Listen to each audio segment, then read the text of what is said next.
it prepared. And life happened oh so fast. No, it got lonely sometimes. You see, I know we couldn't make it. Even when I'm off beat, I still land on my feet. And nothing can shake me, cause I know my time. I never. This is where I am destined to be. I'm not ready to give up. I believe in the miracle of life. Life's a play with no rehearsal. Learn quickly, they'll come for your role. Games can play, can't take it personal. Cause the devil is a liar. I'm telling you the truth. It's all in what you do. Some things you gotta do. It's fight for millions. Take a second, see the blessing in it. With much expected, much is given. When I made the living, now I'm giving back to children. Never let the power come first before your happiness. Yes, you can be the best if you go the distance. Mix a little sweat with your persistence. You know that the best things are never instant. Just shine up, let us see your brilliance. Get up, open up your eyes now. It's the moment of truth. You no backing down. We're bringing it tonight. Oh, for the children, it's a given. You gotta give it, be a blessing. This my personal statement. Run the game like I'm aces. Learn to develop paces. Determined to be the greatest. Yeah, bobbing and weaving. They changing up like the seasons. Indigenous to the grind. So I do it for all my people. Jabbing the competition. Back up against the ropes. You fighting for recognition. I'm fighting just to promote equality where we lacking. While cancer slowing our road. I'm confident we'll make it. We focus on common goals. Yeah. Give back, give love, give something away. Never give up, stand tall to fight another day. 2 toes, 2 feet, I stand on the ground. I'm going back soon and fight this final round. Life's a play with no rehearsal. Learn quickly, they'll come for your role. Games can play, can't take it personal. Cause the devil is a liar. Telling you the truth, it's all in what you do. Some things you gotta do.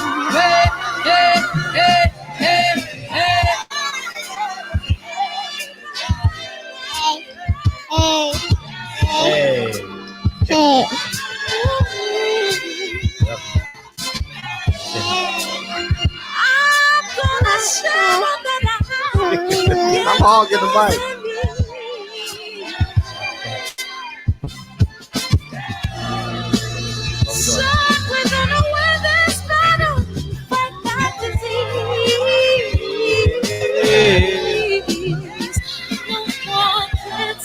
Barbershop Conversations, man. Feel free, hit the subscribe button. What up, Donald Simpson? The Green Eye Band, the DB in here, man. You fell asleep on us last night, dog. I had no one tell me to play the song. What up, Triple OG, J8, Big Lloyd? We're gonna block this dude. Block that dude. And I can block. Yeah. And well, we at hey Keena, what's up? What up, TB? Big Lloyd, man. I appreciate y'all coming in tonight, man. Thank you, man. Y'all could be zooming with anywhere in the world, but you're here with me. What up, Sir Ken, man? Jeff Smith, what it do? New Fat Boy Fitness, what's good? Reggie Owens, man, what's good? Andrew Charles, man. Jeffrey, how y'all feeling, man? Amp Fresh, what it do? He says, yeah, that song is catchy, man, because, you know, I play it before all the videos. The devil is a lie. Hey, I'm telling you the truth. Hey. So every time it comes on, they're in the playroom, which is next door to my office, and they can hear it. So they be singing that shit when I be doing videos and shit. So that's their shit. Anyways, man, shit. If that's a kid's jingle, it definitely can be an adult's jingle. You know what I mean? You know what I'm saying? But let's jump into this shit, man. This is going to be the most authentic conversation ever in the history of YouTube as it relates to boxing. All right. I'm just going to call it a spade. I don't care about hurting people's feelings. I don't work for a newspaper no more. I work for myself. Not that had anything to do with it, but I'm talking about in terms of the integrity of who I worked for. Oh, you did it in class earlier, Zooming. Hey, Zoom gonna be the next Google, man. I'm telling y'all. Go check their stock. It done went up $100 in the last 60 days. It's gonna be the next. You heard it here first. It's gonna be the next. Y'all gonna be like, man, that nigga Fred was right. Join the Patreon, man. But anyways, man, let's jump into this shit real quick.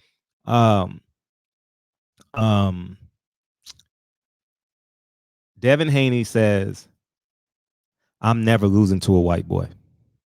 I'm glad someone said it. You know what I mean?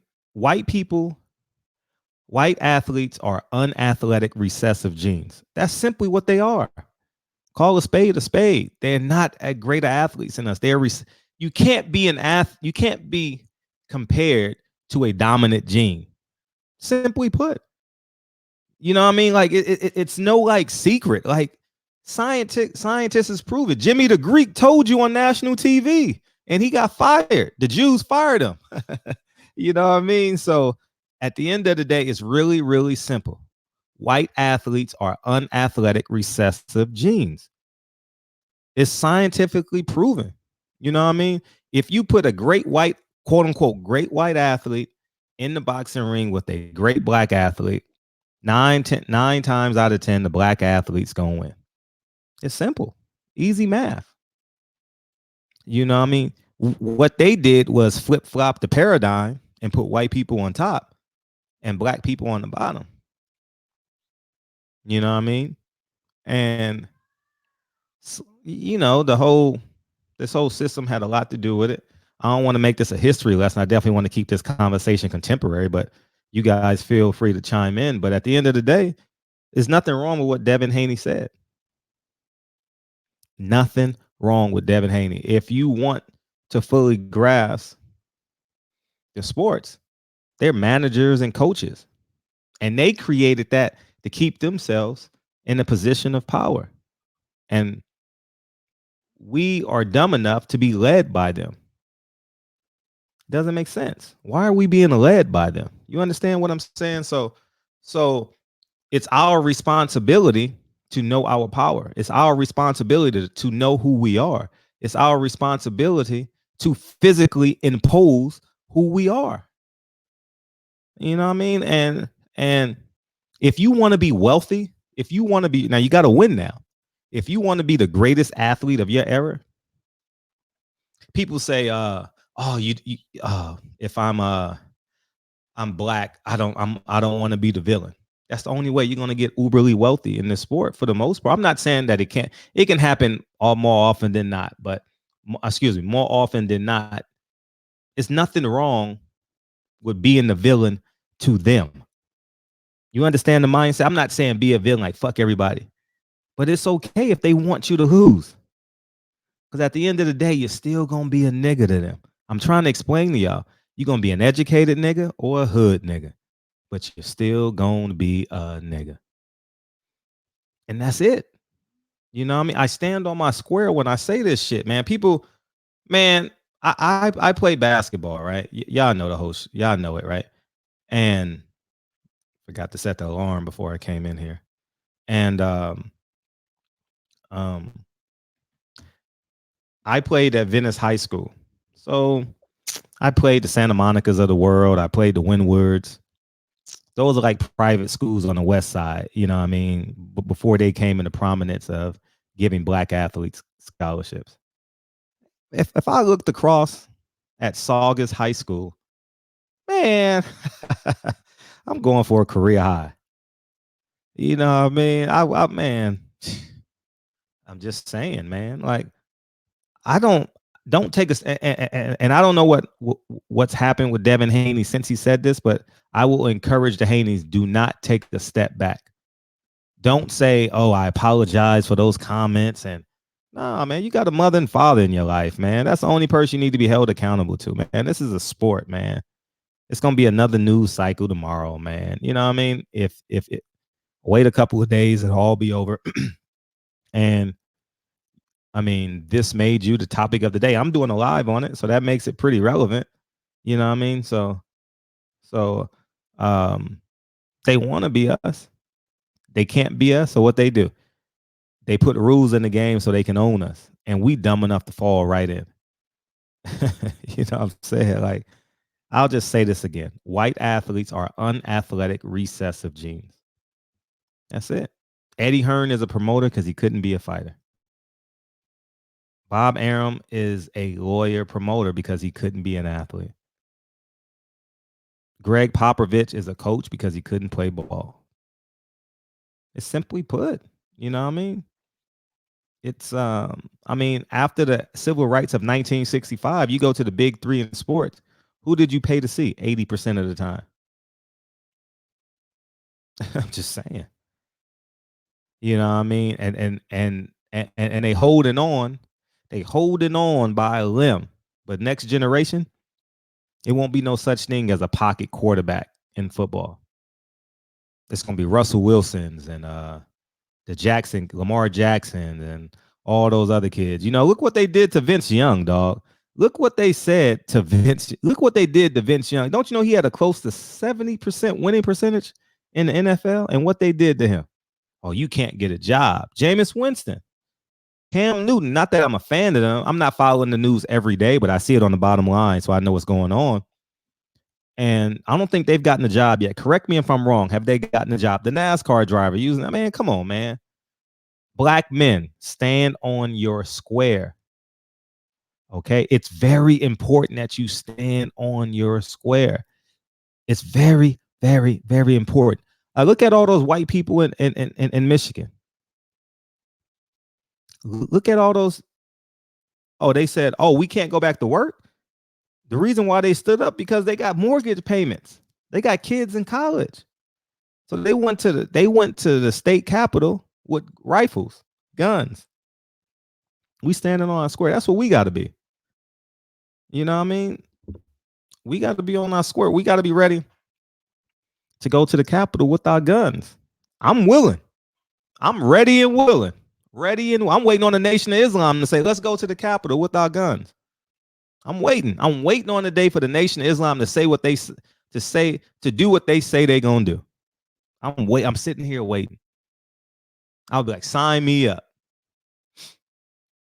They they believe in peace too. Shit. You know what I mean? They talk a good game. You know what I mean? I don't want to make it about that. But I'm just saying this. There are some great characteristics, man, because they give criminals who recidify. What's that word? Recidify. Yeah, I know what the fuck I'm saying. When you get out of prison and you come home. What's that word?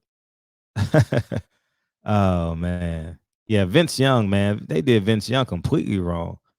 That nigga beat the greatest college team of the 90s. Was that the 90s or the 2000s? The 2000s. The greatest team of the 2000s. He beat them on their home field, basically, the Rose Bowl. They play at the Coliseum, but on the Rose Bowl.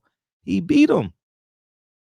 All him. All rushing yards. I just rewatched that game about 2 weeks ago on ESPN. You guys probably watched it too. You know what I mean? But recidivism. Yeah, I know. Thanks, Josh. That word got me, kind of like Floyd when he couldn't say epidemic or whatever the fuck. I couldn't spell that shit right now either. You know what I mean? But I just say 2000. Thank you. 2000. That was the greatest team that I've ever seen. Now, the Colorado Buffaloes were really good when I was a kid. You know, with Eric Bieniemy and all those guys. That team was great. You know, but and then those Nebraska teams. You know what I mean? Before Eric Crouch, you know, they had a team, but Miami Hurricanes, you know, but those USC Trojans were right there. You know what I mean? Those USC Trojans was right there. You know what I mean? The 2001 Miami Hurricanes. Yeah, that hurricane kind of helped them out because 2001 Miami Hurricanes. Is that Willis McGahee? Is that the Willis McGahee team? When he broke his leg and the championship the following year, 2002 or something like that. Yeah, man, it's it's just stand on your. I'm encouraging everybody to stand on their square, man. Don't budge, don't move. It's very, very important that you do. You know, so Dr. Dre's album just dropped on Tidal, in case anybody was wondering. Oh, Charlie Ward was a monster. Oh, Charlie Ward was a monster. Yeah, man. So that's what this stream is about, man. You know, Devin Haney said, "Oh man, go watch my video from earlier if you guys got time." Yeah, I mean, it's just let me open up the phone lines for y'all. Oh yeah, feel free to beam yourself in. Don't fall asleep though. Oh man, that shit funny. That shit funny. Let me beam yourself in. All right, there you go. You guys are more than welcome to beam yourself in, call, whatever you guys want to do. I appreciate you guys coming in on a Saturday night. You know, I'm gonna turn y'all up. And yeah, man, that's what it is, man. So we here rocking and rolling all day long, huffing and puffing and singing that song. It's when a former prisoner goes to I know what it is. I just couldn't pronounce the word right now. You know what I mean? They should have gave the ball to Reggie Bush. You know what I mean? Shit, they gave the ball to Lindell White. You know what I mean? You know what I mean? Shit, but what can we do? Lemon tint to B12, double check the details. Gotta cross my T's and dot my I's or I can't sleep well. What's popping? Man, what's cracking with you, Fred? What it do? And fresh in the building and the place to be. I'm feeling good. Yeah, man. I'm gonna touch on the controversy with Devin Haney real fast, man. Black athletes, especially young ones, have more of an Adrian Broner in you when it comes to this kind of shit. Mm-hmm. And when I mean by Adrian Broner in you, a Boosie in you, bring that ignorant motherfucker out of you and keep that motherfucker. If you gonna bring it out, you can't backtrack and retract because it makes you look weak to white folks. Because white folks like, yeah, good boy. Because remember, they look at you as cattle, as dogs. Remember, if you look in the Constitution, just recently they had to change about us being 1/4 of a human being. Look it up. Because people always think I'd be lying about this shit. It sounds so far-fetched to most people's psyche because you've been brainwashed to be obsessed with white vernacular, white thinking points, white talking points. You have to deprogram and reprogram yourself to have self-love and high self-esteem for self. You have that, you will be able to say what Devin Haney said, and you can stand on, you can stomp in their motherfucking face and say, I meant what the fuck I said. Do I need to get your head and put your face into the shit so you can smell it, so you can really understand what the fuck I'm saying? Right. We need to be on that type of time. That submissive talk is over. It's over. Mm-hmm. Zilch, nada, it's over. It's done. Mm-hmm. Fuck out of here. Like, no more. Mm-hmm. I want us to be on a different type of time. You don't have to be like Floyd Mayweather, where he went hard when he was doing 24/7. When it comes to social issues, or you saying I'm proud to be a pro-black man, it's crickets. Cricket. No, we're not doing that no more. You're not just going to get paid and you're not going to represent us. Sorry, if you choose to do that, that's your prerogative, but you're not going to have the real niggas riding with you. You know what I'm saying? You're going to have a whole bunch of wishy-washy motherfuckers around you. Mm-hmm. And remember, controversy sells no matter how you want to slice and dice it. If you want to go all the way back, we can go all the way back to Jack Johnson. That was the first. You want to even go past him? Then you have Muhammad Ali. Because Joe Louis was more of a standing line type of dude. He wasn't a dude that was going to rah-rah like that.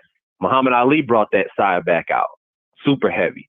You know, so my whole thing is be more Muhammad Ali. Stand on what the fuck you say. Mean what you say. And just don't waver. I don't know why we feel, especially if you have a strong black father like Devin Haney does, who is pretty pro-black himself. Dude, if I wish I had a father that was like that, you know what I'm saying? Like, man, I feel invincible when nobody be able to tell me shit the same way when Fred's son gets older, when Lincoln gets older. Ain't nobody gonna be able to tell Lincoln shit because he got a dad that is gonna be the most powerful godfather by that time. By the time he's 21 or 25 years old, he's gonna be at that time where he's, feeling at his masculine peak. Shit, he ain't gonna have to feel no type of way. He's gonna be like, shit, apologize for fucking what? Shit, my dad made me a multi-millionaire by 18. Like, it's a different type of time, it's a different type of power you have when you have that. And I just feel like Devin, he can have that as well, but you don't reback and retract, because guess what? People are gonna go, aha. They're gonna be patting you on your head. Good boy, good boy, good boy. Man, don't allow them to do that to you. Thanks. So, Fred, my thing that I wanted to bring up with you, because I even saw on the 10-part thing with Michael Jordan, I saw him saying that he didn't want to get portrayed in a negative or bad light because he didn't want, I guess white people or his fans or whatever to go, oh God, look how mean and gruesome. Motherfucker, that's why I am halfway the way I am too. It ain't just because of Nip. It ain't just because of other athletes, because of Jordan. Like, he had that fucking killer mentality. Even when he was just practicing, he was on your ass. He punched Steve Kerr in the fucking side of his head. He straight went up to what's his name and fought that 7-foot dude on his like he wasn't playing. He was obsessed with winning, and there's nothing wrong with that. We need to get off that submissive shit where we go, oh no, oh man, you care too much about winning. You care too much about being a beast or being the best. That's what it takes. And if Devin Haney wanted to bring that side out, man, we need to embrace him. Do not say, oh man, don't be saying that. He just needs to stand on this court and beat a white dude. You know what I'm saying? I see what Bernard Hopkins did, and he didn't beat Joe Kawasaki. That did make him look bad. You know what I'm saying? You had people saying there's no way Guillermo Rigondeaux, Kalusa Lomachenko. We need some get back. So I have no problem with him stirring up this racial, quote unquote, racial tension. What I wanted to ask you, Fred, is do you feel like the racial tension is going to fuck up Devin Haney's fan base and affect his money? Or do you feel like it's only going to increase him and make people want to watch it even more and see if he can actually live up to what he said? If he wins, if he keeps on winning, shit, he's a hero. Yeah. He's a hero. He's a hero. I mean, Muhammad Ali said, if there's 100 snakes in the room and 10 of them are good and 90 of them are bad, I'm killing them all. Fuck him. You know what I mean? What the fuck? What more you want, man? Nah, man. I'm not playing this back and forth game. Listen. Pay me for my talents. You don't pay me for my character. Pay me for my talent. Just call a spade a spade. You want to use up my prime and get and keep you relevant. You know what I mean? What you pay me don't tell you how I should talk. It doesn't tell you, just, you know what I mean? Like, I don't like how these athletes, I'm talking about overall, these athletes always take a back step when they get backlash from outside of their culture. You don't have to budge. Don't budge. Don't move. Stand on your square. Think of it as a boxing match. When you take a step back, when you fighting Earl, he got you. Simply put, you know what I mean? Like, you ain't got to fight off your back foot, man. Fight on your lead step, step in behind the jab, throw the right hand. You know what I mean? It's just, all right, Jarvis, man, have a good night, man. Appreciate you jumping in. And, but it's just, don't take a step, man. You got a father, man. You ain't like a lot of these fighters. Like, if I was a fighter, I wouldn't have a father. You understand? So maybe I'm not. A matter of fact, I know I wasn't. I was all about pussy. You know what I mean? Pussy and basketball. So I know at 21, you know what I mean? I definitely wouldn't have the capabilities of maybe holding.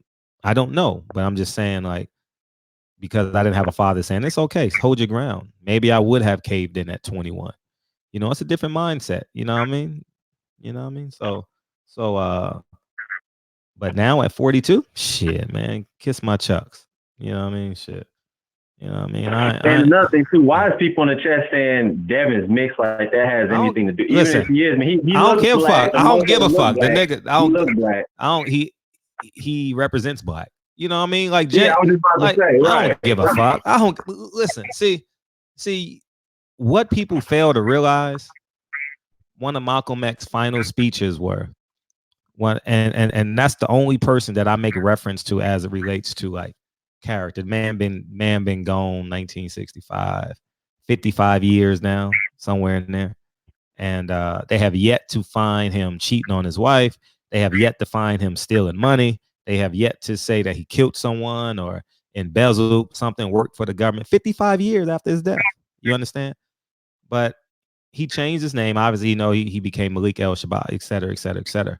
But the world knows him as Malcolm X. And one of his final speeches after he left Mecca, he says, if I was in America, these same people that love me over here, they would be considered my enemy. And If you are fighting the same fight I'm fighting, and you've proven yourself to me, I'm paraphrasing, I'm not quoting Malcolm, you are my brother. You know what I mean? And that's when he came back and says, you know what, Martin, it's not about race. It's about our people. And it's about the ultimate goal. Religion is keeping us from coexisting. And Malcolm caught on really late, the last years of his life, you know. Some may say he led us to a burning building. Malcolm said that early on some of his speeches, but Malcolm had a revelation that if there are people, and I have friends, like I have a lawyer who I believe is an honest man. You understand? And he's whiter than white. You know what I mean?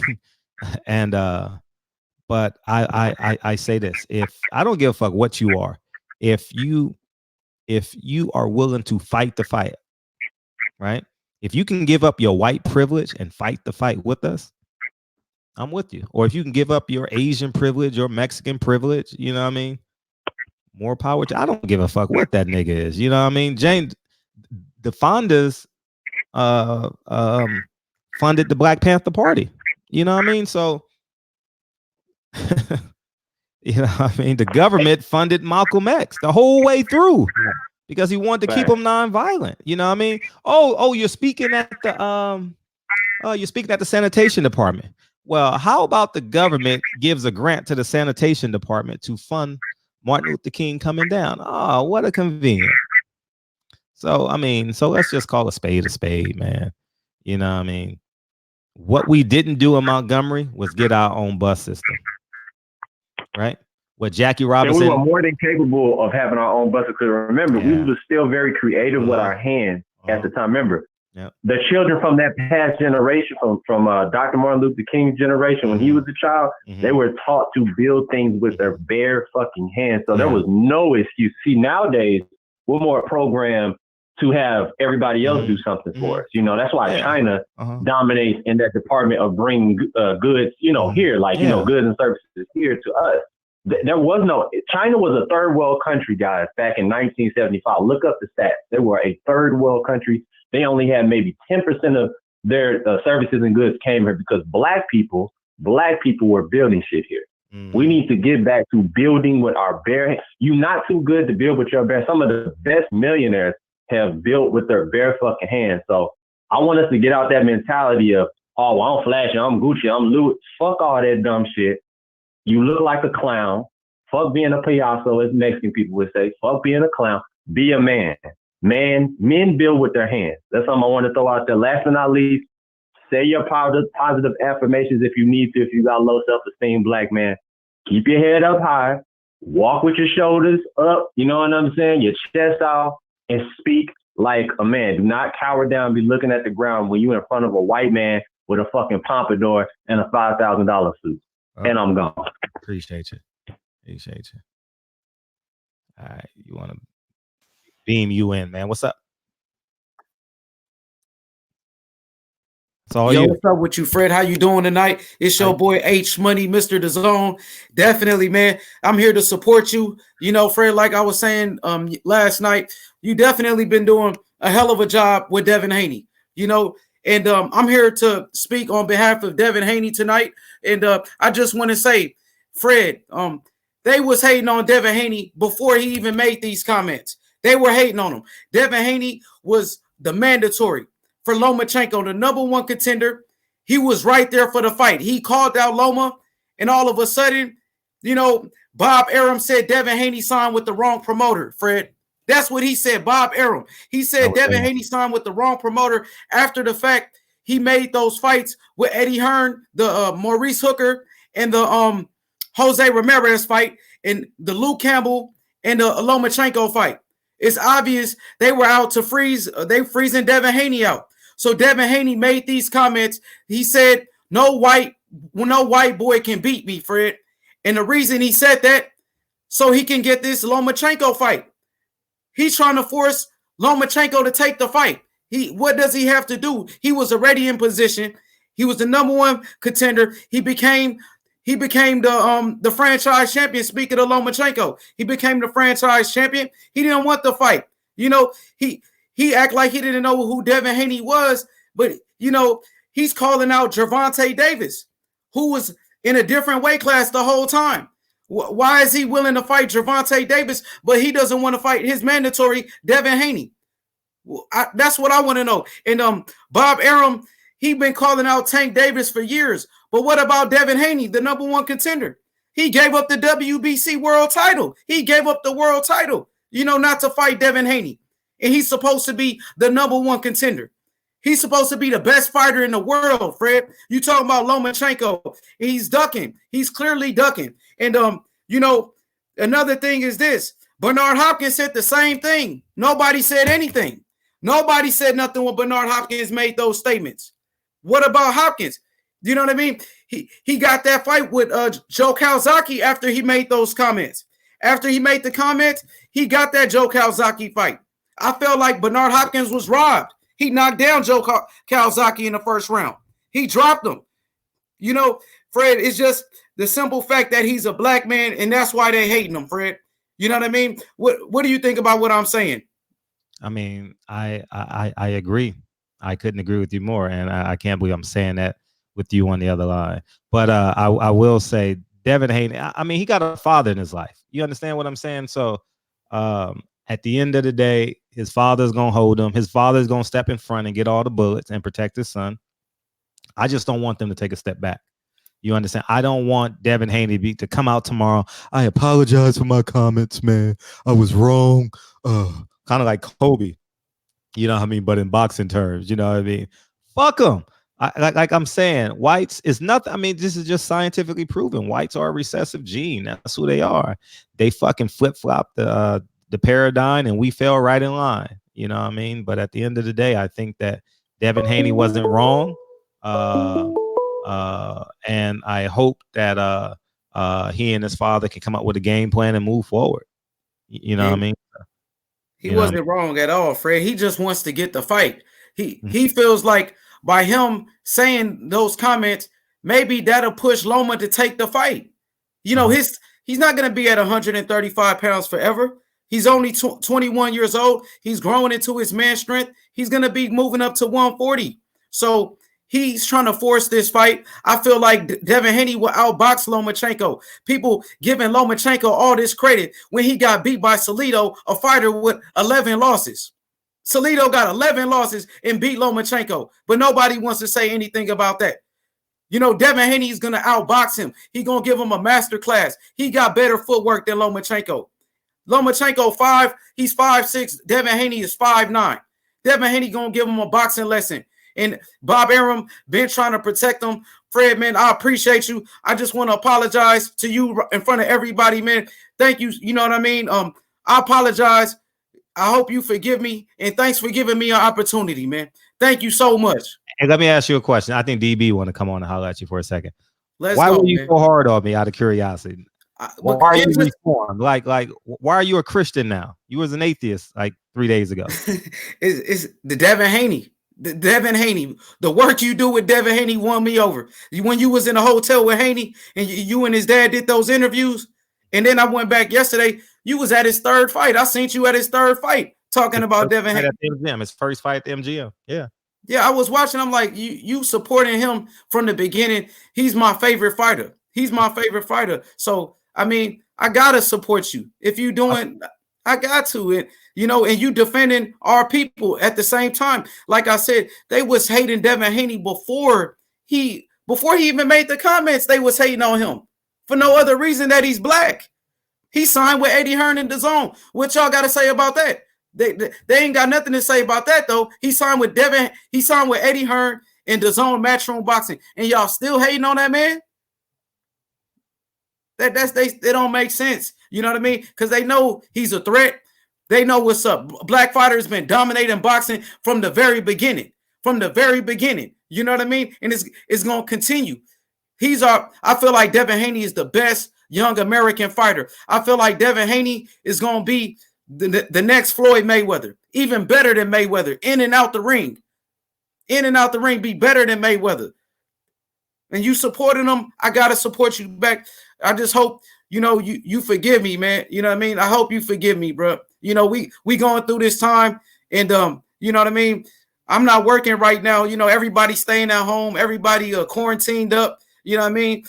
Once I get back working and everything, I'm definitely gonna support. I'm gonna join your Patreon and everything. I'm gonna be your biggest fan, bro. It can't nobody. Hell yeah, I'm your biggest fan. In 3 months, you gonna hate my ass. Nah, I'm not like that. I'm not like that. I'm not like that, Fred. I got you covered there, Reg. All right, man. I appreciate you, man. For sure, man. You want me to holler at DB or you want me to bounce? No, I think he didn't call back. DB, you want to call and talk to him? DB say he want to holler at you for a sec. I don't know. Yeah, and you from the city, man. I'm from LA originally. My dad, his house right there off of Western and Vernon, right by that Master Burger right there. You know what I mean? The Master Burger. I'm right over there. I grew up in the jungles over there. I'm right in there. My mama worked at Goldenberg Chicken right in the Crenshaw Plaza, right there, Goldenberg. Yeah, I know exactly. I'm up and down there every day. Yeah, Fred, man, you really the best, man. Can't nobody talk that shit like you, man. Can't nobody talk that shit like you, bro. You know what I mean? You really the best, man. And I'm happy that Devin Haney and Bill Haney working with you. You know what I mean? That's a good look for him, and y'all building them up. And they doing right. And I'm here to defend Devin Haney, man. That's why I'm here to support Devin Haney. Hold on, that may be DB. Oh, that's DB. That's DB. Go ahead, DB. You lied. I got you, Reese and Reg Owens. What's poppin'? All right, look. So you already asked old boy the first question. You know what I'm saying? Why the change of heart? And I wanted him to elaborate. And the second part of the question is this still because even though Devin's as a brother and he's going for Devin, is it because he's a part of a DAZN? And what's his feeling towards Errol Spence because he's a PVC fighter? What's his deal with Deontay Wilder? So. You know what I'm saying? We come accepting the boy like we usually do with open arms, like, let's forgive cuz and let's bring him in. And then once EJ get the squad in, or once Deontay Wilder get to be back on there, or boy's gonna be back on some silly fuck shit. So what's the feeling? H Money? Well, like I said, I'm a Devin Haney fan. I'm a Devin Haney. It's not about Devin Haney's DAZN or whatever. I'm a Devin Haney fan. As far as Errol Spence is a good fighter. He's a welterweight. You know what I mean? He's a unified champion. I respect Errol Spence. Deontay Wilder, he took a loss. I respect everybody, man. I'm not here to bash anybody, bro. I'm a Haney fan, just to be honest with you. I'm not here to bash anybody, bro. Okay, so all right, Fred. Yeah, because I don't want to. You know what I'm saying? When it come to Devin, EJ. When it comes to Deontay, you know what I'm saying, I get a little emotional with it, you know what I'm saying? So I don't want to say nothing too crazy to old boy, you know what I'm saying? But he done said a whole lot. I know he apologized to you, and I heard him on BFTB a little while ago, you know what I'm saying, pleading his case. But, you know what I'm saying, I think all of us, because I done been on the string too, on different lives with the dude, you know what I'm saying, and he done talk crazy. And, I just happened to be off of Western and Vernon, you know what I'm saying? And I heard right before I called in, I heard him say that he was off of Western and Vernon. So, you know what I'm saying? I just want to make sure that we all clear and we all good now. So no more disrespectful shit in comment sections, you know what I'm saying? No more disrespectful shit on the streams. And, I think it's got to be a collective thing too, you know what I'm saying? Not just one person. I think everybody got to be like, you know what? We're going to fuck with this dude and we're going to give him a chance, you know what I'm saying? Or we just say, you know what? We accept your apology for today and just move on.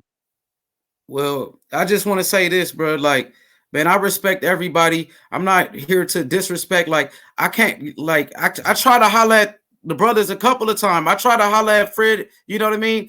I just didn't get the opportunity. Like, I try to holler at TB, and before I can say anything, he just be, he's snapping, he going in. So, you know what I mean? It was hard for me to really, I've been trying to reach out, dog. You know what I mean? I try to reach out. But it ain't gonna be no fuck shit like you said. Ain't gonna be none of that, bro. I'm here for Devin Haney. I'm here to support my favorite fighter, Devin Haney, bro. You know what I mean? And it's definitely the LDBC who's pushing Devin Haney, and that's why I apologize to the whole LDBC.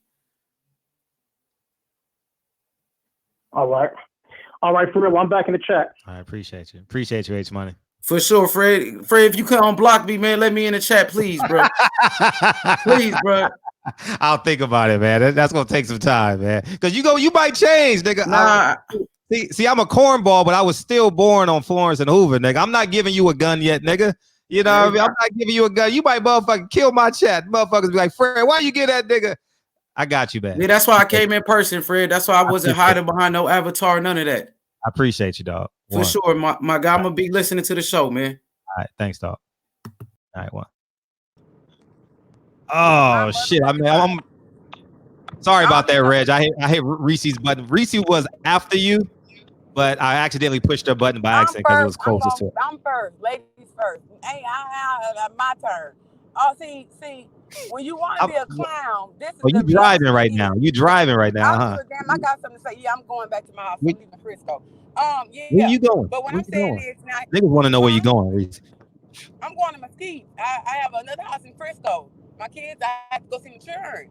Okay. You hold on. It's a beautiful day in the neighborhood. Okay. But to Coon, is that the Coon? No, that's not. No, that's not. That's not. No. Well, let me tell you something about people. You can't play with each and everybody. You can't be disrespectful and think people are supposed to he with you, especially if they don't know you like that. But let's get to Devin Haney. I hope he stand on 10 toes, solid, and don't backtrack. I don't want to hear no motherfucking apology about how you feel. You have the right to feel the way the fuck you want to feel. Just like white people can want to be act black and say they black and throw up gang signs and pull rule and sue woo and this, that, and third. He could do the same thing. All he did was speak. He didn't put his hands on nobody. All he did, he has a right to speak. Your First Amendment, you have the right of freedom of speech. So however the fuck they take it, let them take it how they take it. Period. I just don't want him to back fucking track. That motherfucker backtrack, it's gonna be a problem. I don't play like that. Stand on how you feel. I don't give a fuck about position. Stand for something. Stand for something. If you speaking that, you meant that. Stand on it. I don't want to hear no what they call that shit when people they do something and they fucking try to clear it up. You know what I'm talking about? Yeah. You know I can't get out. I'm so upset. Yeah. You trying to save face, but it's another proper word they use. Yeah, no, I know. They do it in politics all the time. Yeah. Fuck the politics. We ain't at the White House. Fuck all that. I hope, excuse my language, but I'm for real. No, don't. I hope he stand on all motherfucking 10. And if somebody asks him what he meant by that, he don't owe them shit. Take like they do us. Take it how you want to take it. See, white people say shit in a nasty, nice way. They'll call you a nigga in your face without even calling you a nigga. Now on TV, they say nigga and slip and say they don't want to throw apologies. Man, fuck all that. We done got called nappy head, butt woogers, all kinds of shit on live TV. All he said was, I beat up any white boy, whatever the case may be. These white boys want to be black so motherfucking bad. Bitch, now's the time. Now's the time. Don't pick and choose when you want to be black. Because we can't pick and choose when we want to be black. But y'all pick and choose when y'all want to stew, woo, and this and that, and throw up gang signs like bitch, you was living that real life. I hope his daddy, maybe I need to DM him. I hope the motherfuckers don't do the wrong thing. I hope they don't try to backtrack. Fuck all that. Whatever's meant for you and God got for you, that's for you. Can't nobody, it ain't in man's hands. And that's the problem with motherfuckers. They put too much faith in man. Whatever God got destined for you is for you. But we need somebody to stand on all 10 and stand on what they mean. I don't give a fuck about no politics. Yep. Fuck them damn people. All right, y'all. Love y'all. Thanks for joining. All right, appreciate you. All I'm right, gonna tell you. All right, one. All right, thank you. Hey, drive safe. Drive safe too. Please drive safe. All right. Reg. Oh, I ain't got your intro yet. So, man. All you scared to death Negro. Hey, Reggie Owens. What it do, big homie? What's up, man? Hey, I'm glad you're on this topic, man. I'm glad people speaking the way they speaking about it. And my thing is directly to Devin. You don't owe these motherfuckers shit of an apology. They don't apologize for shit, and we ain't even got to go 40 years, 50 years down the line. You can go in recent times. They ain't apologizing for nothing. We ain't apologizing for nothing because what you stated was nothing offensive. It was nothing but the truth. Sometimes the truth offends those who want to live in this status quo type society where they think folks like us ain't have a voice. And when they hear how we speak, it shakes the foundation of their goddamn hearts. And that's all it's about. You spoke the truth. They sit here and what people try to undermine because a lot of people think they're not speaking racial if they're not using the N-word. And those minded black folks who can't understand when there's racial attacks going on. A lot of this shit is covert. It's over people's heads or whatnot. Black fighters are marginalized. Every time someone speaks of white folks come out there and speak, there's this deep level of racism within the sport. But when you go to identify this racism, everybody acts blind to the shit. Yep. And when you pinpoint it to a specific person, everybody acts it. And they'll go, oh, this person isn't that, this person isn't this. They didn't mean it this way. You're taking it out of context. But the person just said some deeply racial shit. But that's not what they meant. So Devin Haney didn't.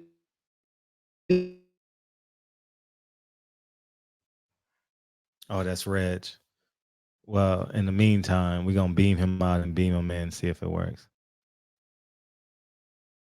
Okay, there's, yeah, I mean, his, you back. Oh, okay. Yeah. But I was saying Devin Haney hasn't said nothing close to what the goddamn Abel Sanchez have said about black fighters not being able to sell. And he didn't do his research because it was the deepest falsehood that Abel ever stated. And nobody took any question to it. Black fighters are the top sellers of the sport. Black fighters drive, and the sport thrives off of black fighters. These promoters thrive off of black fighters. So what the hell are these dudes talking about? And not one goddamn writer spoke out about it. Not one sensitive ass, that particular sect of white society has stated anything when they say it. But this same sect of white society would like to speak out when the black fighter makes the statements that he makes. They can put them tears in some chocolate damn milk and stir shit up, because ain't nothing changing. You ain't adding no white milk to none of the shit that's stated. And Devin got to keep on moving. We can go with the way that they think, folks, the same way they were doing in baseball. Remember when that baseball wouldn't hire black managers because they didn't have the brain capacity to think? They didn't have all this other, and this ain't no far way down the line type shit that was being stated in baseball. And I remember as a kid, none of the media members were in the outrage over that, but I think they ended up letting the guy go because he was how openly racist these type of people were. Even the word ebonics. We had, I think it was a local politician in Oakland, or it might have been a California politician, who started to coin the word based on saying that black folks can't speak appropriate and things like that. Everybody remains quiet. We don't owe apology to none of these fools. The same one from that Seinfeld shit. He in the Comedy Store and he goes on some racist rant. Nobody said nothing about it. But you know what happens? You get little bras like Oprah who try to flip and manipulate the shit on black folks using the N-word. Instead of addressing this shit with this white dude going on a straight up rant on some black people in attendance for it. But this is the type of crap that going, you don't owe them not a damn word of apology, Devin Haney. You don't got to backtrack on nothing because of what they do to black fighters. As a matter of fact, Devin Haney wouldn't have to make these statements if these white folks within the positions of boxing wouldn't do the things they do to black fighters. These statements wouldn't have to be made by Devin Haney. Devin Haney got a point to prove. There's people in his way who don't look like him that's stopping him from getting the fights that he need to prove himself against the white hype in that division that stands in front of him. So we ain't playing them games. Ain't no apologies for none of you clowns. But that's all I got. I'm going to open it right back up. Thanks, Red. Appreciate it. Yes, indeed. Yes, indeed. Appreciate you. Jay Cooley, what it do, big homie? Jay Cooley. What's good, Fred? Salute to you, brother. Appreciate you, King. What's good with it, brother? I'm feeling great. Can you hear me? Yeah, we hear you great. Already, man. I just want to chime in, man. I ain't gonna be long, and it's just how I feel. Man, fuck white people, man. That's real shit. Fuck white people. Y'all never get my forgiveness for what y'all did to my motherfucking ancestors. On some real shit. So I don't give a fuck. It's been about race. Whatever we going through, it's all about race. Don't give a fuck. Cause white people think we don't exist in their fucking minds. They don't. So they can suck a dick, A's dick. I don't give a fuck. Fuck white people. So that's my point of view. And I'm with Devin. And we can start a ride 2020 if they want to. So I don't give a fuck. Peace out. Appreciate you. Man, what better to follow that call than this gentleman right here sitting in Texas. What up, BFTV? Oh, What's poppin', shit. family? Oh, I see a funeral coming. Black hat, black shirt. Oh man, a funeral coming, dog. Oh shit. I'm Here, about to cross my legs, dog. Okay, I'm about to cross my I'm over legs. this bitch, doing my thing, doing what I normally do. So I hear this dude, this nigga, H Money, jump in, and I'm a roasted nigga how I normally roast a nigga, because the nigga was coming to me, as if the nigga had issue for a long time, damn near 2 years. So what I'm guessing is all of a sudden now we supposed to be my buddies all of a sudden. So first off, I'm too petty for that shit. So, I came in this motherfucker and I hear dude saying, you want to squash a beef. How the fuck you want to squash a beef you started? Well, nigga, if you want to squash a beef you started, then fucking squash it.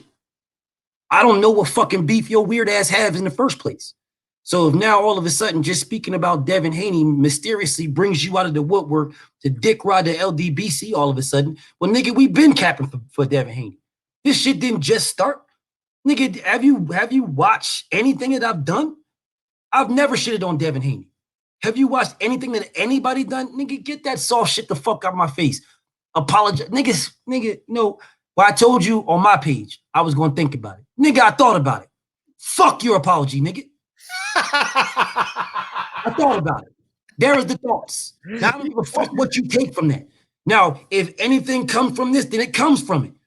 Or if everything becomes cool, then it becomes cool. But that's on you, nigga. Like the whole rest of this shit has been. Now, anyways, since I thought about that and got that off my chest, let's get to Black Jesus. Yes, goddamn right, I said Black Jesus.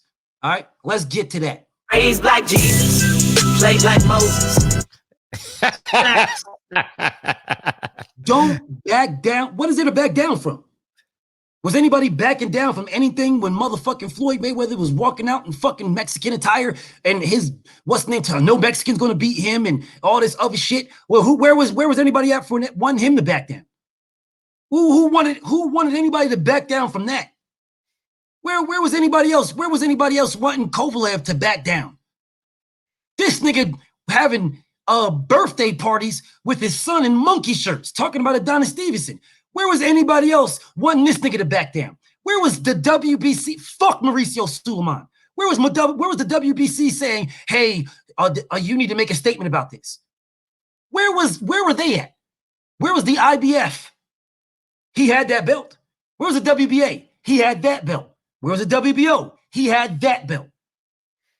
But the WBC is supposed to come out, oh, we need to have a sit down with Devin Haney because he said no white guy will beat him. Well, where the fuck was their sit down with Floyd Money fucking Mayweather when he's saying no Mexican will beat me?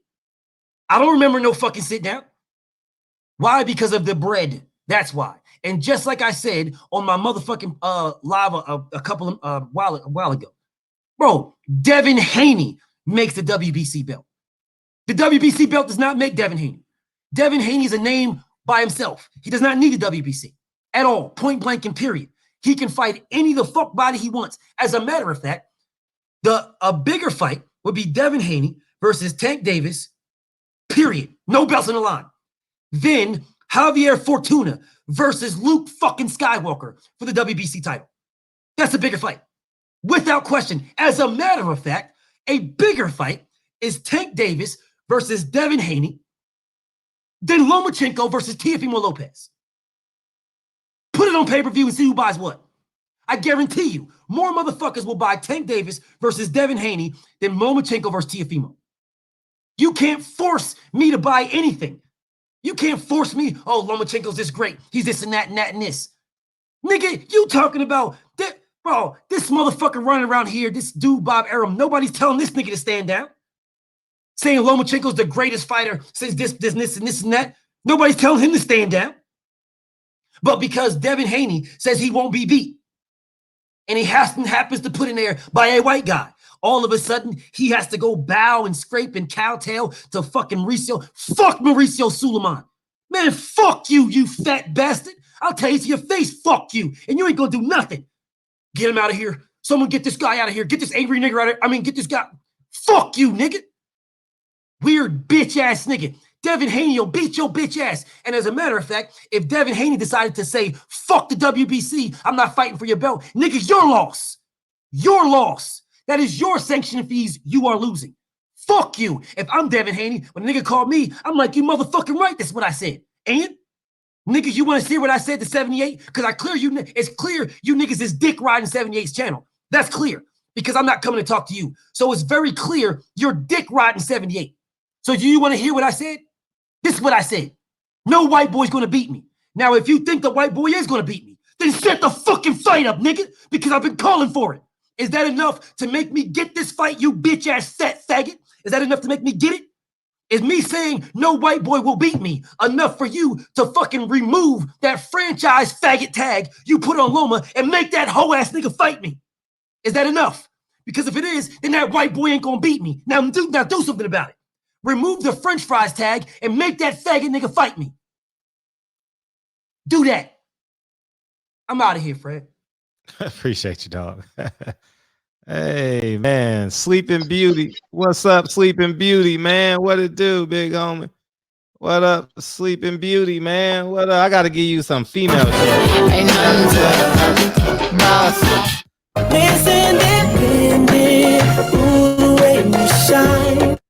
I got what's poppin', dog? My nigga, like you would have did, man. You had all day to queue up some good sleep songs, man. I wasn't like I'm gonna put you to bed. Yeah, right. You know what I'm saying? You could have did all kind of shit, man. Look, number one, hold on. I want to make sure I'm looking in the camera when I say this, man. You look like Jeezy right now. I'm on that Jeezy. You look like Jeezy. Do I? I mean, I got fresh, man. I got my haircut, man. All right. Yeah, I got fresh haircut. You know what I'm saying? All that good shit. Look, I want to make sure I look in the camera when I say this, man. The whole chat, y'all ready for this? Fuck y'all, all y'all, man. But I ain't just gonna say fuck you and dip out like Denzel. Fuck Denzel. I want to talk about Whole Money because that's who BLTV talking about. Whole Money, bro. Look, there's a clip. I found a clip of Whole Money, man. He was on the internet. He was getting broke up with his girl, right? And his girl was saying how basically he was a down low brother the whole time. And this nigga asshole was blown out, man. That's the type of dude that's coming at BFTB, man. Don't sweat that faggot ass nigga, bro. Like, fuck this dude. But I got a beef with you niggas in the chat. Couldn't nobody wake me up, man. Y'all niggas just gonna sit there and listen to me breathe. Could none of y'all niggas call up? Y'all niggas got my number. Some of y'all. Fred. Why you ain't let these niggas call me up, man? Y'all just gonna sit there and listen to me breathe. At least, hey, my nigga, look. At least you checked in to make sure a nigga was alive. I give you that, bro. I give you that much, man. At least my dude Fred checked in to see if Real Rap was alive. You know what I'm saying? This is part of the problem when you smoke that gas and you gotta wait 30 minutes for you long-winded ass niggas to make a point. That's why I fell asleep, Fred. Oh, that sounds familiar. Huh? I swear to God. Look, even Ant Fresh. I went back and listened to the whole playback. Ant Fresh came on at the end. I'm gonna give you 5 minutes, Fred. I just need a couple minutes. Man, Ant Fresh give you 45 minutes, bro. Come on, man. How y'all get mad at me sleeping? You know what I'm saying? When y'all long-winded, man, I swear to God, there was some professional tuba players last night on the calls, man. Y'all was holding tuba notes. Like, God damn, how y'all could get mad? So look, I didn't even get to address it, bro. I know. Look, I'm gonna touch on Devin, and then I'm gonna go back to last night, man, because I didn't get to address it. Jesus. No, huh? That was your intro? Oh, I only need 2 more minutes, man. All right. Because I ain't gonna lie. Look, sometimes I be long-winded. Fred let me cook. All right. The thing with Devin, man. At the end of the day, why does anybody give a fuck? You know what I'm saying? If he says he gonna beat a white boy or not, you know what I'm saying? Like, is it the way that it came off, or is it the actual words, Fred? Is it the sentiment, or is it how it was taken? Well, I mean, the lower frequency is just the words, you know what I mean? Like, right. He said white boy. Right. He said white boy. Beat us. Yeah, all of us beat your sorry ass motherfuckers. Mm-hmm. You know what I mean? Y'all brag, y'all get 1 victory every 5 years. You know what I mean? Shit. What do you think what's the Garcia family was saying against Earl Spence. You know what I mean? Talking some crazy shit, man. Matter of fact, Robert, you still owe me my push-ups, dog. They was talking some crazy shit. It's a good point, man. I mean, at the end of the day, I just had a low frequency conversation not too long ago, man, and I was telling her, you know, like a lion doesn't worry about what the fuck the ant is doing. A lion does what it's gonna do regardless. You know what I'm saying? And the same thing with in boxing, man. Like if like Devin, y'all gotta understand, man. Devin's got somebody behind him, man. His name is Bill Haney. You know what I'm saying? Devin's got a real man behind him, bro. He's a man. You know what I'm saying? He's a man. He's grown up. But Devin's got Bill behind him, man. And Bill, one thing I know about Bill that I've seen in the 3 years that I've been checking in on Devin is he's got a great male role model. Number one is his dad, but it's also his role model, man. And they're in tune, they're in sync. So if Devin went out there and said that, I mean, bro, at any means necessary, it's a fight.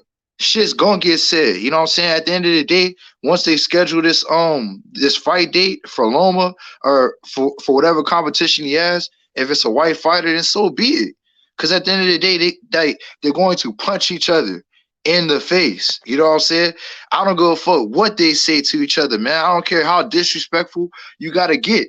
Because at the end of the day, they're gonna pay one way or another, man, for their comments, man.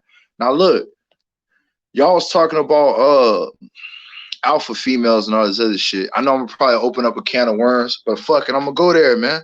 At the end of the day, all right, look, whoever texts me, I'm gonna get back to you, nigga. At the end of the day, I want a strong woman. Don't get me wrong. I want a strong woman, but I don't want no woman that's gonna try to little boy me. Like you gonna have to get the fuck with that. You know what I'm saying? Because a lot of times a chick that's gonna try to little boy you or, you know, put you in a box, that's what you tolerate. And see, I don't tolerate no type of bullshit like that. If you are the type of male that tolerates a female talking to you any type of way, then, you know, at the end of the day, you only have yourself to blame. Now, I want a woman that I don't have to tell her what the fuck to do, but she's receptive and allowing me to be the leader that I am. Like, what does that mean? That means somebody that understands her gender role. You know what I'm saying? Because right now in society, they want to blur the lines of what gender roles are. And no, the male is always going to be a provider. He's always going to have to protect the household. That's period. Facts. And I give women credit, man. I said it the other night. There's no one like mama that can bring the household together when she's in her right mind. You know what I'm saying? And the thing about a good mom or the thing about a good matriarch is, you know what I'm saying, at the end of the day, they still understand, yes, they have authority, but they're not the end all be all. You know what I'm saying? You can look at the annals of time. You can go back and look at the censuses and shit. When they listed the census, it was head of household, the mother, kids. The type of female I want, man, like I said, got to be receptive, you know, can have a strong mind. There's nothing wrong with having a strong woman. There's nothing wrong with having a woman that makes good money, because some point in time, you're going to take a loss in life. You're going to fall off. You're going to make not the most, you know, proper decision. You make a poor decision and your partner's got you, man. That's the whole thing about, you know, picking up that slack. I don't believe in an alpha female though. That shit doesn't exist. You have big-headed ass women out there that try to pretend like they're independent and try to drag other women into that shit, and that's a false narrative. You know what I'm saying? That's a falsehood. Most women will tell you, man, that they want that. I'm not gonna say dominant figure, but they want that male energy, because at the end of the day, this shit is a balance. You know what I'm saying? And any man to tell you, you know, any straight heterosexual man to tell you, you know, they're not complete without a good woman, man. It's just that's how the creator, the universe, whatever you want to call them, that's how he made this to be set up, man. You know, you're not supposed to be by yourself. And I know a lot of single women out there that's older that don't fuck, man. You know what I'm saying? They talk all this shit, but they do not fuck.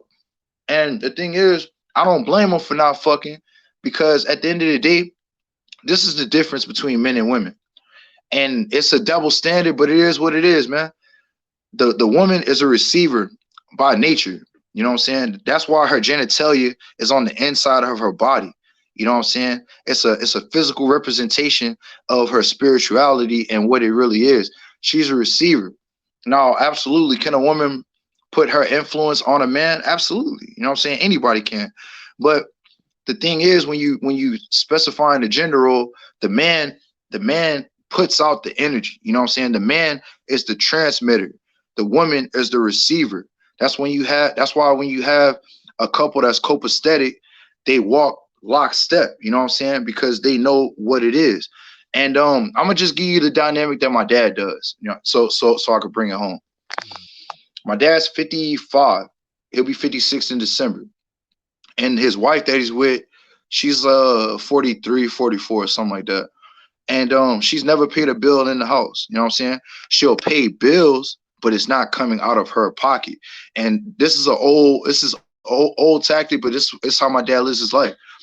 Every bill in the house that's ever been paid comes from him. You know what I'm saying? He helped that woman go from nothing. I'm talking about no money in the bank to where she got almost 100 grand now. You know what I'm saying? And she got a bullshit job. Like, she made $1,200 a month. You know what I'm saying? But the fact is, she don't have to spend a check if she don't want to. And how my dad runs it is, like I said, he runs the finances. He makes the decisions. Now she's I'm sure behind closed doors, you know, he addresses her viewpoints and her concerns, but in public, you know, that my dad's the leader, and that's how it is, man. Now, you have a lot of people out here today that don't deserve, you know what I'm saying, to be a leader. And, you know, I'm not gonna shit on nobody, man. Everybody has their process. But I just wanted to touch on that alpha female bullshit. I don't believe that, because at the end of the day, something else, they have the maternal DNA, right? So look, let's talk about it. Females have major fucking egos, something that we never talk about. The female ego is just as big, if not bigger, than the male ego. And who will tell you that? Females will tell you that. Who's in competition with everything? Females, you know what I'm saying? And this isn't to shit on females. This isn't to down talk females. I'm just giving my perspective on what I've seen from females and what females have told me. The thing about females, man, is like I said, they have the maternal DNA. So a lot of times in their early 20s, into their mid 20s, whatever, they don't give a fuck about nobody but them. You know what I'm saying? That's why they have the maternal DNA. So whenever they have kids, they can give a fuck about somebody more than themselves. They have more to live for than just ass and titties, or, you know what I'm saying, some good head, or like whatever it is. It's bigger than a physical. You know what I'm saying? Or if they're stimulating you through the mental, whatever. Their biggest purpose is to bring forth life. You know what I'm saying? That's their biggest purpose. That's the best thing that they can do in this lifetime, is to bring forth a healthy child. And not just that, but to nurture and structure that child. That's why it takes multiple people to raise, man. But anyway, bro, I ain't gonna get long-winded, man. I'm gonna take my ass back to my slumber. And if a nigga ever fall asleep again, man, y'all niggas call me, man. Don't let me fucking fall asleep on the live, bro. That shit ain't cool. Any questions, Fred, before I did, bro? Hell nah, because your answer gonna be 34 minutes. All right, that's a bet. Them niggas was taking an hour and a half fucking questions and shit. It's all good, bro. I'm jumping in the chat, man. Appreciate you, K. All right, bet. All right, we got Jimmy. What it do, big homie? Oh man, what's happening with Fred? Oh man, I appreciate you, dog. What you got? Man, yeah, the pleasure's always mine, King. That's what's man, up. You see the quarantine look. You normally wear makeup? You normally wear makeup and lipstick and all that shit? Oh, come on, man. You playing the game. Nah, I just like to make sure that my grooming is on point. That's about it, man. They said that and say you gotta look clean as Board of Health, and right now, it ain't looking like that. It's looking like every bit of the Rona. Right. Man, I'm calling about the Devin Haney. I love what you're doing, Fred, and I always say that to you. I always love what you do, and I say that because, man, I realized when I was listening to Devin Haney talk, and especially within the sport of boxing, you look at so many of others who speak, you were like, man, there's a bill that just came out of California. I'm gonna bring it all full circle shortly. It just came out of California. Now they're saying that the face of the COVID-19, the face of coronavirus, is black, right? First it was Asian, but now it's black. And especially here certain black areas are getting hit real hard. Chicago got hit real hard. California's getting hit real hard. Michigan's getting hit real hard with all these COVID-19 cases within black neighborhoods. But in California, they just passed legislation where they're going to give a compensation to those who are undocumented, right? And I was like, that's interesting that you're willing to do that, to give it to somebody who's not a naturalized U.S. citizen in comparison to helping those in the black community who need the resources. And the people who were trying to detract from the situation, they were saying, well, us people of color got to stick together. And it just made me scratch my head and said, man, every time something is a black issue that's positive, that's negative, that's positive, you put the people of color concept out there. But when it comes to something that that's negative, then it's black. It's black. I've heard so many people sit there and say, Mexican this, Puerto Ricans, we need that. Dominicans, we need this. Asians, we need that. But the minute it comes to black, it's like our people of color. So with Devin Haney and what you're doing, man, I commend it, and I hope that he stays firm on that position, because unfortunately, they're trying to force him to backtrack away from that statement. Because I realize, being in education myself, a lot of black, you can't be pro-black. They try to pull it. They try to pull it out of you. They try to make sure that if it's anything that's positive, you can't say black. You have to say people of color. You have to say minority. You have to say every other word but black. Every other word but black. Facts. And it's like, and like so say American. Fuck saying American. Say black. You know what I mean? That's like when I was looking at Wild. I love that he came out with that D Smoke song. I was trying to research it the other day to figure out who the artist was. When I was doing that, it sat there. I'm looking at the little message boards to try to find the song, and next thing you know, they all talking about Tyson Fury, Deontay Wilder for that song. Oh, it was the most anti-American song. Oh, it was just so, his interest was so rooted in racism. And the thing is, if you look at American history, when it comes to black folks, us talking about black pride, anybody who's talking about how prideful they are, it's a positive thing. St. Patty's Day, oh, I'm Irish, how proud I am. Let's go out and let's go drink. Oh, I'm Mexican. I'm gonna put my flag up in the car. I'm gonna put my flag outside of my business. Oh, I'm Puerto Rican. Oh, I'm gonna put my little boxing gloves on my windshield. Oh, shoot my side view mirror. But if I'm black, I can't say I'm black and I'm proud, because the minute I say I'm black and I'm proud, I just think, I'm a radical, I'm an extremist, I'm everything but positive. So it's like, man, I hope Devin Haney stays the course, because unfortunately, they always try to take that from us. You can't be, America does not want you to openly say, look, I am black and I'm proud. Because the minute I say something like that, I get put in that other category. Nice. So I hope he stay the course, man. That's just, I truly feel that way. And I saw him kind of backtrack it, a little bit. And I heard, what's the brother name? Gary Russell speak up for him. And I'm glad Gary Russell did that. But it's like, man, why can't we be black and be proud about that? Why do we have to clean it up and attach ourselves with every other group? And every other group, they're allowed to separate themselves and be happy about it. Every other group, man, I don't know how many places I've been to, living in California, where I've seen Mexican flags every damn where. Going to New York, seeing Puerto Rican, Chicago, seeing Puerto Rican flags everywhere. But the minute and be proud of it. They're look, I'm Puerto Rican, I'm Dominican, I'm Colombian, cool. But the minute I say I'm black and I'm proud about it, there's that stigma of, oh my God, he's radical, he's an extremist. Ooh, you must hate everyone. It's like in America, they try to program you to hate being black and being proud about it. And this gets crazy, because I heard a brother who said it so well. There's an institution in Chicago named after him, named Harold Washington. He said, don't mean because I love black people that I hate other people. And that's just how I'm in that call. Man, blessings to you as always, King. Be smooth and stay business. I appreciate you, dog. Why? Yeah, man. Man, we got to don't take no steps back, man. That's all I'm gonna say. Don't take no steps back. I think it's that important that we stay the course. Stay the course. It's so important that we stay the course. I'm not budging. I'm not budging. I ain't budging. I don't even think I got apologies in me. I'm lying, but I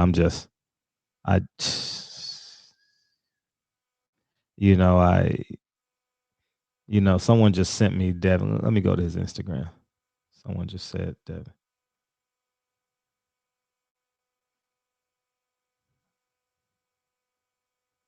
Devin Haney, IG. Go to his Instagram. It got a picture of him and Floyd. I guess this is his response to.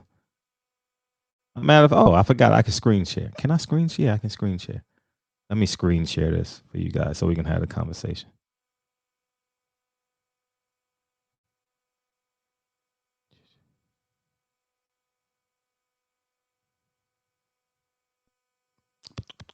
Okay, let's go. So y'all can see it. Oh, look at this. I can screen share like this now. Yay, yay.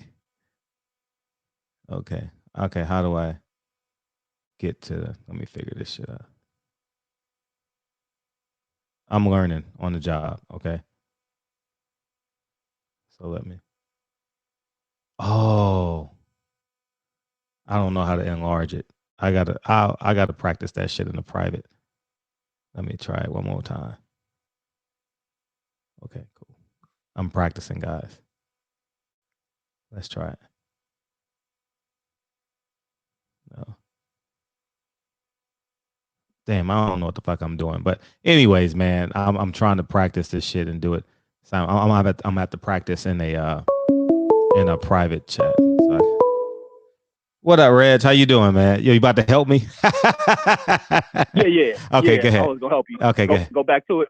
Screen share. When you click the screen share, you click. Where do you open it? Is it in the tab or is it pulling up from another file? It's I'm in the tabs. Okay, so go up to when you click screen share, it'll show in the top like 3 different selections.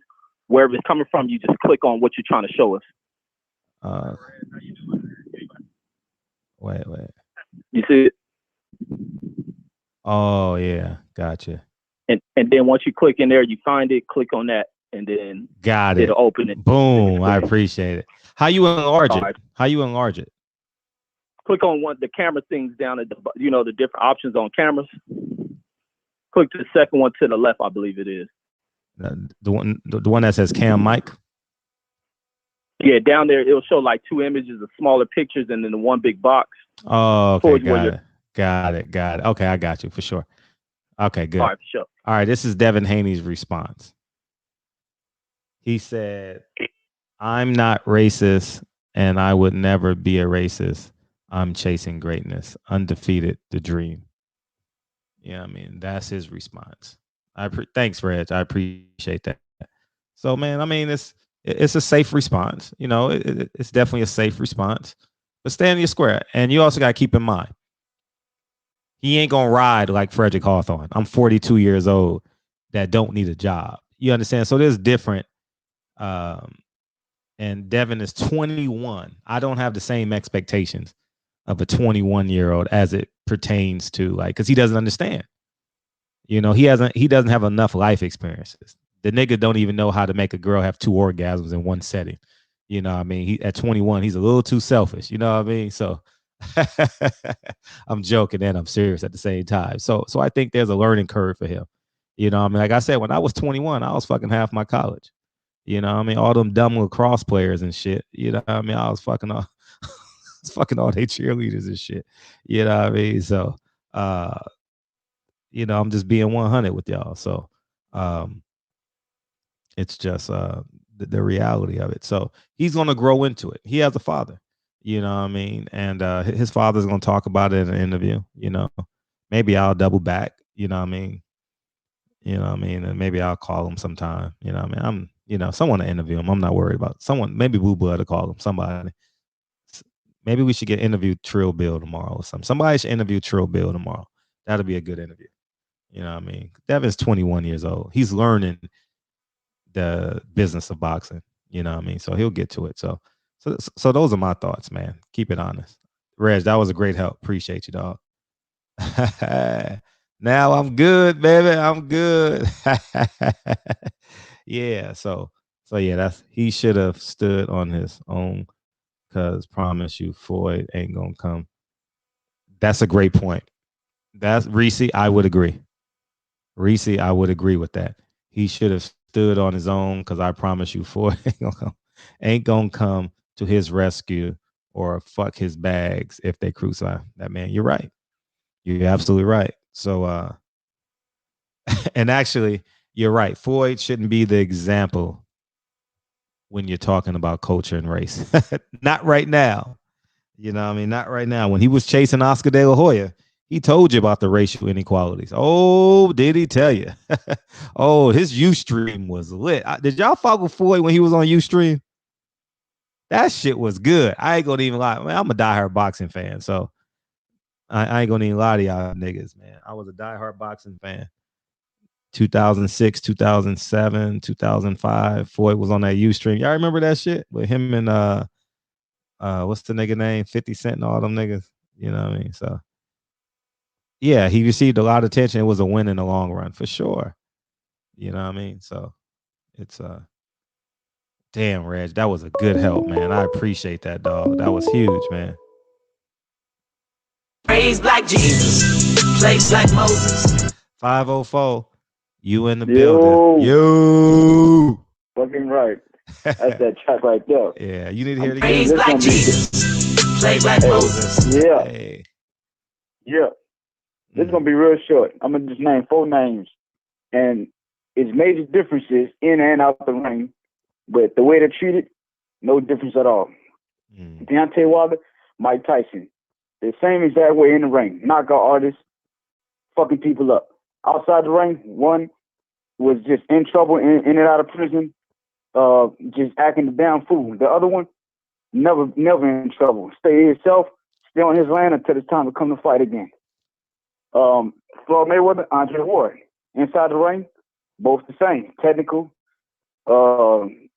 fighters would systematically break you down. Outside the ring, opposites.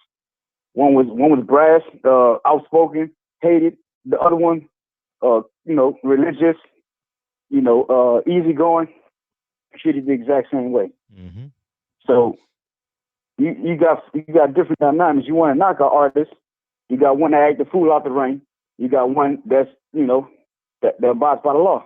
Then you got technical fighters, one that act the fool out the ring, one that's that's about his family and religious. Mm-hmm. So no matter how you act, no matter what you do, no matter who you think you are, they look at you as the same, a nigga. So you might as well speak your motherfucking mind. Mm-hmm. At the end of the day, you make your own money. Really, you don't work for nobody. You determine your own check. You just got to keep winning. Yeah. They're going to come to pay. They're going to pay to see you win or pay to see you lose. They're going to come to pay anyway. So they're pretty much self-employed. So speak your motherfucking mind, man. And don't let nobody little boy you into changing what you're saying. That's why I fuck with Boosie. When he said what he said about D-Wade and them son, Jay-Z tried to call him, all these big wigs tried to call him, that's what he said. He stood on his club. He said, I don't want to talk. I'm gonna keep doing what I'm doing. I'm gonna stand on what I say, and I'll say it again. He said it even fucked his money up, and he'll still say it again. So guess what, Haney? Stand on your motherfucking squad and keep on your shit, bro. Yeah. And that's my call. I appreciate you. Appreciate it. Keep doing what you're doing. Thanks, King. Peace. Yeah, man. You getting paid astronomical dollars, man. Regardless of what you say, it ain't gonna change your contract. You know what I mean? So hang in there. I'm not sure if they got the deadline when they got to fulfill your contract, but the pay is great. You know what I mean? So you actually won at the end. Hey, somebody just salute to all my entrepreneurs out there right now. Salute to all my entrepreneurs out there, man. I fucks with you. This is why you bet on yourself. I'm just gonna tell you right now. I appreciate the person who sent me this link. This is living proof that whites are a recessive gene and have no leadership in them as a whole. Listen to this shit. Watch, I'm about to tell you. Dan Raphael gets fired from ESPN, and someone just sent me an article that he wrote for the boxing scene. Oh man, that shit is funny, dog. That shit is funny as hell. Not that he got the job, but the nigga, they ain't worth shit. Let me tell you something about boxing scene. They don't make no money over there. No money. Don't it sounds cool. Ain't no money over there. None. None. Zilts. Nada. Nothing. Nothing. Nothing. Nothing. You know what I mean? So don't be fooled. You know what I mean? They ain't making no money. They ain't got no trust me. They ain't making no money, dog. All right. And I'm just here to tell you that shit. So I'm not even gonna read the article. I don't want to give it no motherfucking impressions. But I appreciate that. That shit is funny. Oh man. So stand on your square, man. Bet on yourself. You know what I mean? And think as your employer as your primary investor. You know what I mean? It's not you don't have a job, you have an investor. You know what I mean? And get that shit done. He got picked. Yeah, he got picked up by boxing scene. The boxing scene can't pay. Listen, it doesn't matter. Boxing scene cannot pay Keith Idec and Dan Raphael. They can't. I mean, they ask managers and people to do it for free. You know what I mean? Matter of fact, I'm going to text a boxing scene writer as we speak. Watch this. Fred ain't no joke. Fred ain't no joke. Watch this shit. I'm about to in real time. But see, I'm well connected. I don't use my resources as I should. You know what I mean? But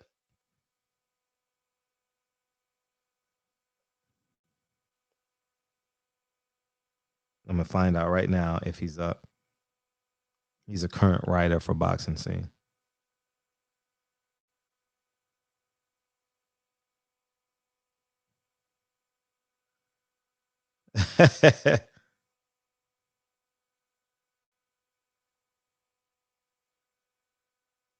I'll have the answer by tomorrow's show. I promise you. If he's up, if he or she is up, I'll just ain't no she's that I don't know. But anyways, I don't want to give away my source. But yeah, man. So oh man, where we at? I'm waiting on it. They sure campaigning. The campaign is, he's irrelevant, dog. Hey, when you go from the fall is steep, dog. The fall is steep. Oh man, the fall is steep, man. I love it. If he responds, please don't be copping, please, either being all friendly if they try to play in your face. If who tries to play in my face? Fred, if he responds, please don't be copping. Who you talking about, Reese? What are you talking about? No, I didn't text Dan. I don't know Dan. Definitely don't know Dan. I don't have his number. Do it in the video. I'll find out by tomorrow's show.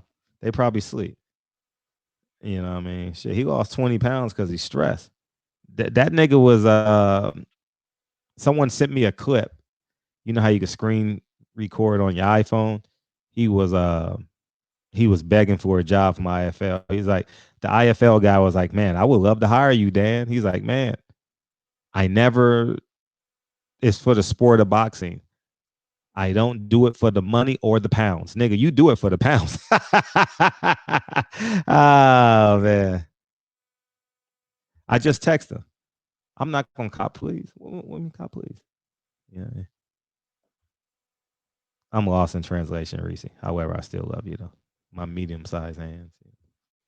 But I'm playing in your face, Reese.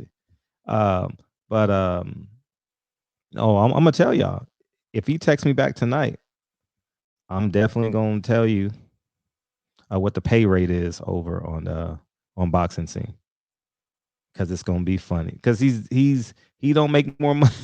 hey, hey, hey! If my channel was monetized, I would make more money than Dan Raphael on. I ain't lying. I ain't lying, man. Fight week, y'all motherfuckers love me, and I appreciate that. I don't take it lightly. I basically break even, you know what I mean? But every time I leave, my trips are like $1,500. And so it basically goes right back into boxing. But it's just funny that these guys want to be all high and mighty. They ain't shit, man. They ain't shit. That's why it's better to have your own and make $30,000 than make $60,000 and work for them. They're gonna fire you, especially when that 22-year-old graduate from college that can do your job. You know what I mean? Seriously, no lie. So and boxing scene don't have any full-time employees because they don't need it. They can get young people to do their articles. You know what I mean? So I don't know why, man. I personally don't care. I'm tired of fighting with YouTube. Man, when I say I've been fighting with YouTube for 4 years strong since I had my channel, since I've been real consistent. You know what I mean? If Dan Raphael gets hired by Fox, ooh, man, fuck. I mean, I'm be like, fuck Fox. Because now we know what it is. You got so much talent out here.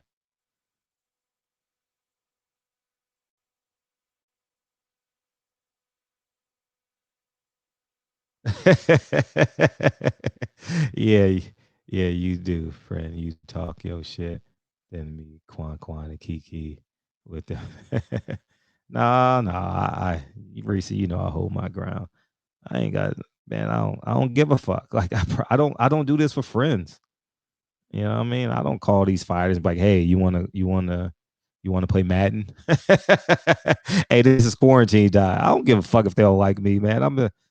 Man. Y'all see my daughter run to me every morning. If you follow me on Instagram, that's what I care about. You know, but somebody call in. I feel like this ain't Confessions of Fred Hawthorne. Somebody call in. Shit. call in. Call in. Yeah, the zone trying to get him. Oh shit. They ain't got good luck. He has no value over there at the zone. He has no value. We don't care about articles. We don't care. Maybe they'll give him a weekly stipend, $1,000 in free rooms. They ain't got that, man. The zone's overhead is they putting employees on furloughs, dog.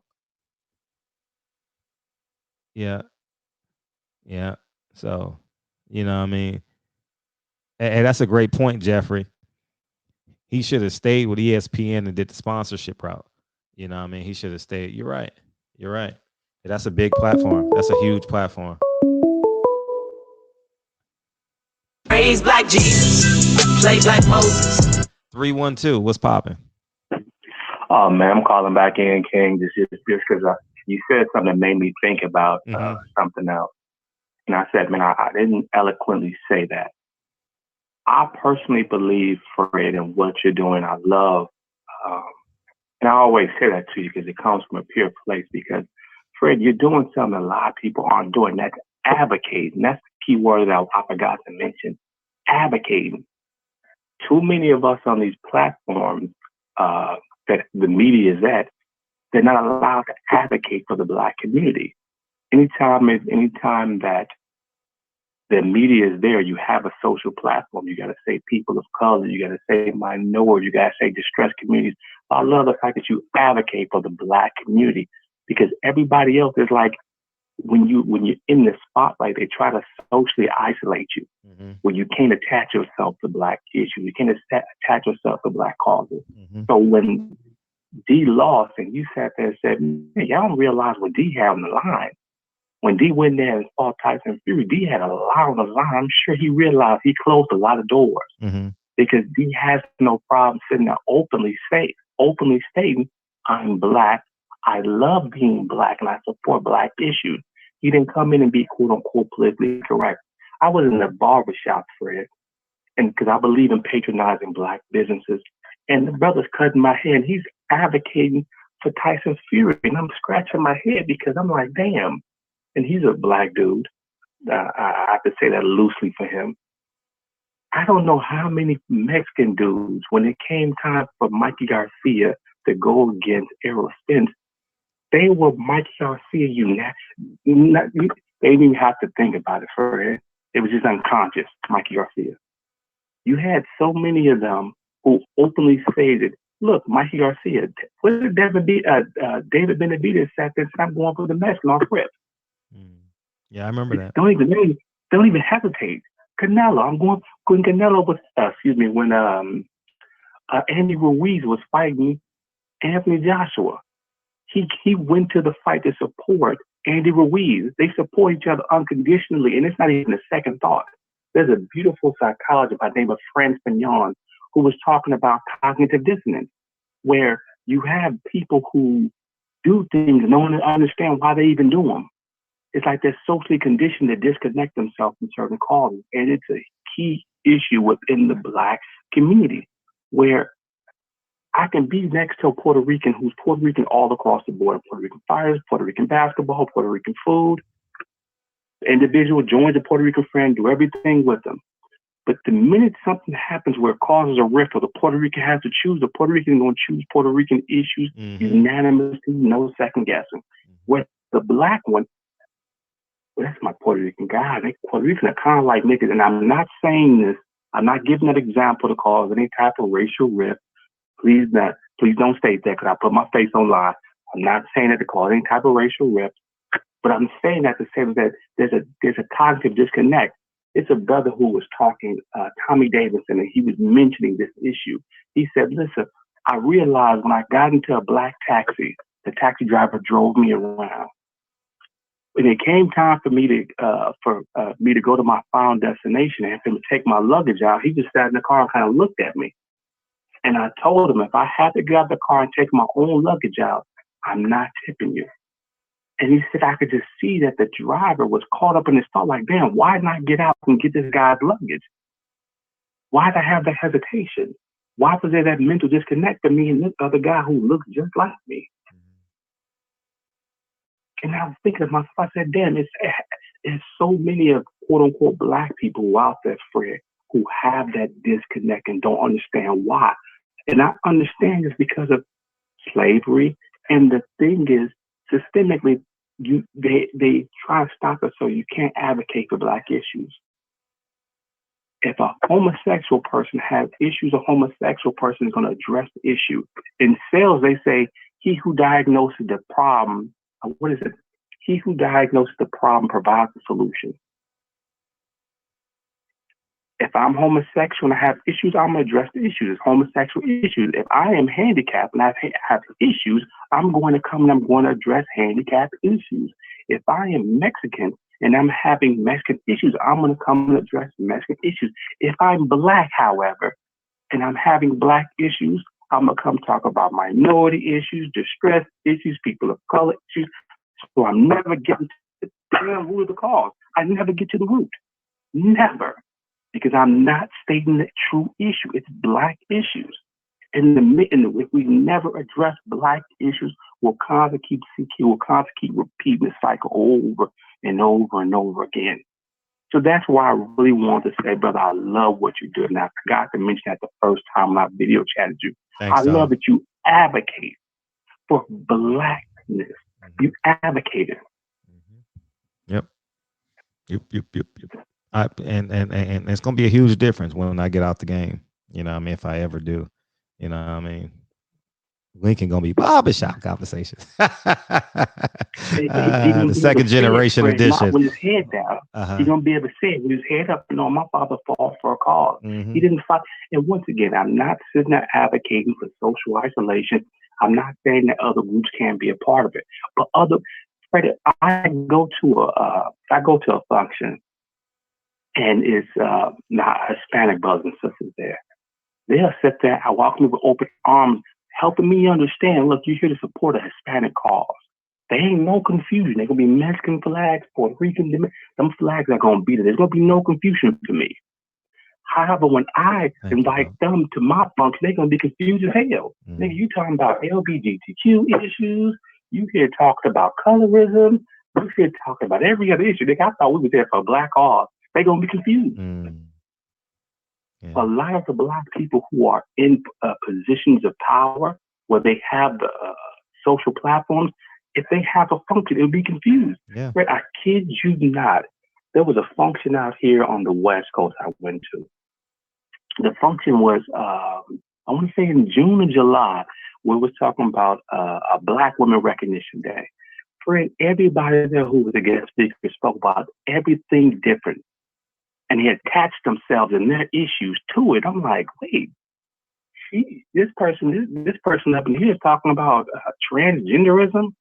This person up in here, they talking about, what was the other thing? women's rights. And I'm like, wait, hold on. I thought this function was to support black women and black women plights and black women recognition, but everybody else was bringing their own stuff here. You talking about LGBTQ, and I'm wondering, not knocking you, do your thing, but why are you ushering that in this platform? But if I go to an LGBTQ platform, they look at me like I lost my fucking mind if I sat there and said, look, I want to talk about black issues. They look at me like, nigga, I'm sorry, sir, this just isn't the space for that. What you can do is you can put your name on some paper and put you on the docket. I remember when the sister, powerful sister Tamika Mallory in New York was sitting there for the women's movement. She was sitting there saying, listen, for me to be a part of this, we have to talk about black women. And she said the white women there lost it. I said, no, this is about women's rights. And she was like, no. They aren't separate. Unfortunately, with this thing is layered. I can't come in here and talk about how white women make 70 cents to every white male dollar, knowing that a black woman, 30 cents, is that to a white male dollar. So it's too much thing intertwined. Because unfortunately, when the police pull me over, he's not going to say, oh, you're a woman. He's going to say, oh, yeah, you're a woman, but you're black as well. So the blackness is going, we're going to supersede your blackness above you being a woman. Sandra Bland. You see what I'm saying? Fred, they killed Tamir Rice within 2 seconds.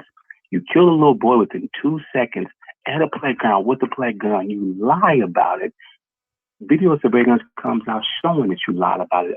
Written testimony, or not written testimony, written statement that you have, and you're still able to be a part of law enforcement, you lied? No perjury, no nothing? You're still a part of the force? So with us, it's just like, don't address black issues. Black issues are like the elephant in the room, Fred. So that's why when brothers like you talk about this, when niggas sit there and talk about, because I called it before, Fred got an Asian wife, nigga miss me with all that. I challenge anybody, as I was saying to you, show me what you've done. Nigga, you can have a harem of white women. That shit don't. Look at Brother Byron Allen. What have you done? If you haven't done nothing collectively for the black community, sit down.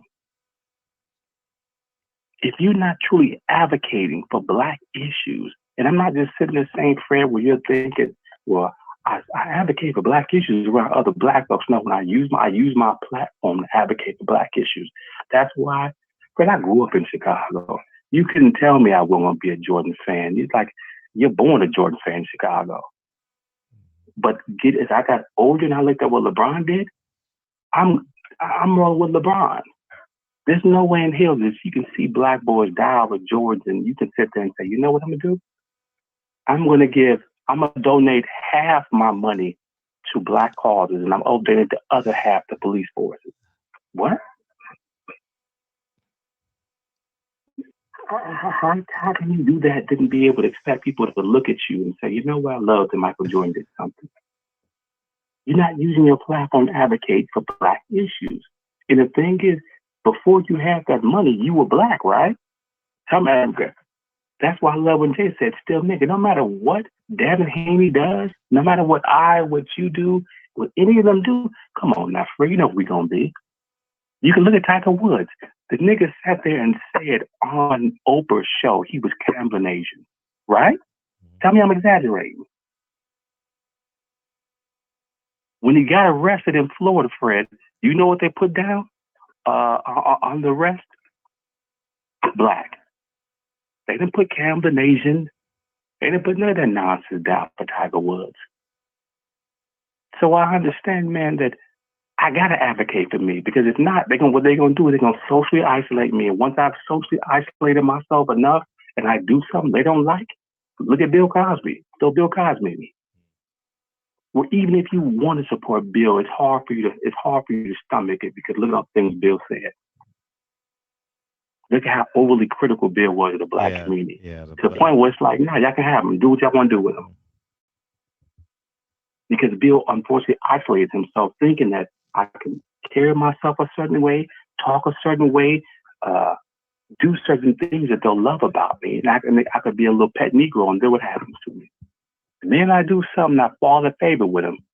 I've already isolated myself from the black community. So now, somebody said something to me, Fred, that messed me up. I'm going to end on this one. You better hurry up and in because Reese about to motherfucking shoot you. When it comes to black wealth, for some reason, generationally, it just never gets passed down. Prince, vegan, diehard vegan. You want to tell me he ain't got a will? Okay, I got you. Michael Jackson, mom has his will. They miraculously the second will. Okay, cool. So with Floyd Mayweather, I hope he don't think that the money for some odd reason is going to shelter him or shield him off. So when he makes these type of statements where he says, I'm, the nigga gonna get on the yacht, he gonna boycott him, the nigga gonna get on the yacht. Cool. I just hope that you understand once you socially isolate yourself, and when they come time to come get your resource, because something gonna happen, like they were trying to do Russell Simmons, something gonna happen, some shit gonna come out the blue, and now you've already isolated yourself, so it's easily gonna pick you off. So for my blackness, I understand this is all I got. So I can't isolate myself from my group, because if I do that, I'm by myself. United we stand, divided we get conquered. Blessings, King. Appreciate you.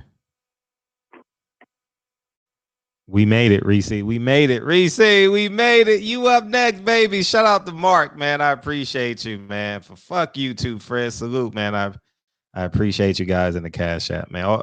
Many of you guys asked me for the Cash App. It's right here next to the phone number, so feel free if you like. And Reese's in the building. You made it home safe, correct? I'm not a new phone because I'm charging that one. Can you hear me well? Yes. Okay, let me just say this to everybody that's tuning in. When you signed up to have a YouTube channel to be able to enjoy this podcast, you have a YouTube channel. You need to take your opinions and how you feel and create that on your own channel. And we don't have to wait on no public figure or somebody with 262,000 fucking subscribers to voice an opinion. Why do black people always feel like, oh, this person has a platform? No, use your platform. You are somebody to somebody. You might not make the same amount of money as somebody that's up there, but stop lessening yourself. But don't take the time, use somebody else's platform to talk 262,000 minutes about some shit that ain't gonna change unless we come together as an ethnicity and a culture to change. Now, don't hold up the line for that. You got your own YouTube channel. If you speaking the truth, people gonna subscribe and want to hear more. Now, the other thing is this. The reason why shit is the way it is because of money. Period, point blank. Money. You have people in black people. Go ahead, Fred. No, I was telling Mark, thank you, man. I appreciate you, dog. Fuck all that. You got black people in power, but when that dollar get involved, motherfuckers start contemplating their livelihood because they gonna take that dollar instead of standing up for what's right. Everybody that's black ain't always with the blacks. People do shit for themselves because they gonna think first. They think first for their families, themselves, and they really don't give a fuck about us as a people. You understand what I'm saying? It's some people that genuinely, care for us, and it's some that do it for the dollar and the notoriety. Okay. But we gotta stop waiting on motherfuckers with a big platform. Woo, woo, woo. Do it your motherfucking self. If you feel the way you feel, you don't need a whole crowd. Like I tell people, I don't need a whole bunch of motherfuckers with me to get something accomplished. I'd rather run one deep. You get away with a lot of shit going somewhere one fucking deep than 5 motherfuckers with you. Like, make it make sense. But it's all about a dollar. I don't know why Devin Haney put Floyd motherfucking Mayweather up there, that picture talking about he ain't racist. I wouldn't have told the motherfucker shit. Bitch, think what you want. Like I say all the time, you don't think, you already have a perception of me either way. And whether I said something good or bad, you already made in your mind, you either gonna fuck with me, you don't. You ain't even have to put that. Now you copy, please. Fuck them goddamn people. And I mean that. Fuck them. If they got an issue, do something about it. But see, black people gotta understand, stop putting your faith in fucking man. Pray about it, and if you believe in God, because I do, and I don't want to talk about nothing else, I ain't going back and forth with nobody in this motherfucker chat about who I believe in. God have everything already planned out, mapped out for you. But when you start putting your faith in men and like, oh Lord, let me do some damage control. Oh Lord, this gonna fuck up my position. Man, fuck that. That means you ain't got no faith. So you can't pick and choose when God blessing you, when you win a championship. Oh, God is good. But when some shit hit the fan, you don't know, you want it to man. Fuck Floyd. I'm sorry. Not at the time to even put Floyd in there, because what Floyd monkey ass gonna do is, I don't have shit to do with that. He gonna make a statement. At this time, I'm dealing with family issues. Y'all just keep praying for me. He gonna pay everything Devin Haney just did. If you said something on your own, stand on your own fucking ground. That's all I'm saying. You ain't gotta add everybody in your mix. You said what you said, and you meant what you said. Now what's up? Period. But I'm tired of the excuses. He young, he 21. That nigga been boxing since 1901, since he was in diapers, okay? So he should know the business. He got a whole daddy to know the business. So we're going to stop with the fucking excuses. We ain't doing no damage control. He said what he said, he meant that. He didn't put no name on it so they can take how the fuck they want to take it. Period. But all that, oh, he young man, fuck that. He in his right mind. He ain't dumb. He ain't slow. He ain't tired and delayed. He know what's up. So we got to stop making excuses because it makes us look bad. Because we feel like we ain't on the same page. Black folks don't never be on one accord. Never.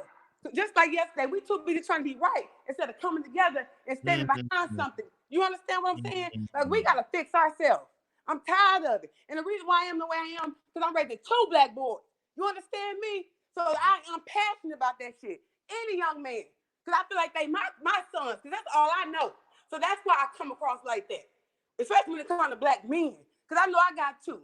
Once they turn 18, it's out of my control when they step out in the real world. So I'm protecting them at all costs while I can. So we got to protect our young men. Shit, fuck all that. I'm mad. Bye, Fred. I love y'all. I'm out. I'm just over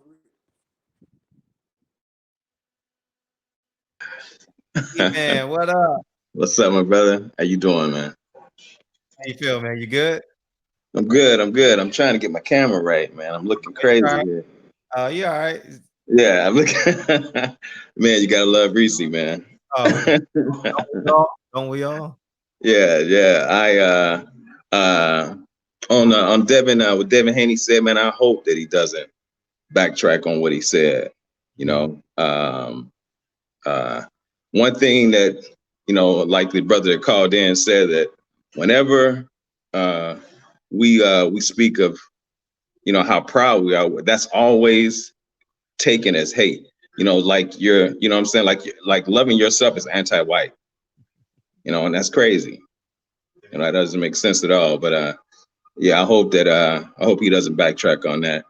You know, I was hoping that Snoop didn't backtrack on what he did, but you see what happened with that. But you know, they were gonna mess with his papers, so that's probably why he did that. Yeah. You know, but I mean, you know, how you feel about him doing that? I like Reese. I'm glad Reese brought it to my attention. I didn't even like read into like why the fuck is Floyd, and that's right. Floyd don't care about social issues as it relates to black people. He cares about money, right? Like you know, and to parallel yourself to Floyd because it looks like if you're looking at it from Reese's perspective, and thank you, Reese, for bringing this up. Right. It looks like Devin is like, no, it's not no black, no white. It's green. You understand what I'm saying? Right. When you look at that picture and you isolate it, and I mean, he got a father. I would have said what I said and held my water. You know, I'm not saying that he copping a plea, Reese, but 21-year-olds don't hold their water kind of like a 42-year-old. I understand where you're coming from, Reese, but that motherfucker in his quiet moments is getting anxious. You know, fuck, man, why did I say it? I shouldn't have said it. You know, I mean, I've been one before, and that's when, yes, Reese, that's when maybe his mother and father puts his hand on his shoulder and say, "It's okay. Did you mean what you say? Yeah, well, fuck him." You know, and then the courage builds from there. You know what I mean? The courage. Builds. So I get it. I get it. Yeah, I definitely get that. You know, I'm sorry, go ahead. What were you about to say? No. I was going to say if I can't wait to be put in this position. I can't wait. Like I'm excited about this moment, and I know it's going to happen. I can't wait. I can't wait for this to happen with my kids, man. I can't wait for a teacher to look at my son and he ain't black or he's black. Or, you know, I mean, either way, because he's mixed. So so I can't wait for that moment. I can't. You know, I'm glad you said that because you know Ariel and you met her. and you wouldn't think, just talking to Ariel, you wouldn't think that she's socially and socially aware and woke per se. I'd say that while she was in college, before she graduated, she did a report on Assata Shakur.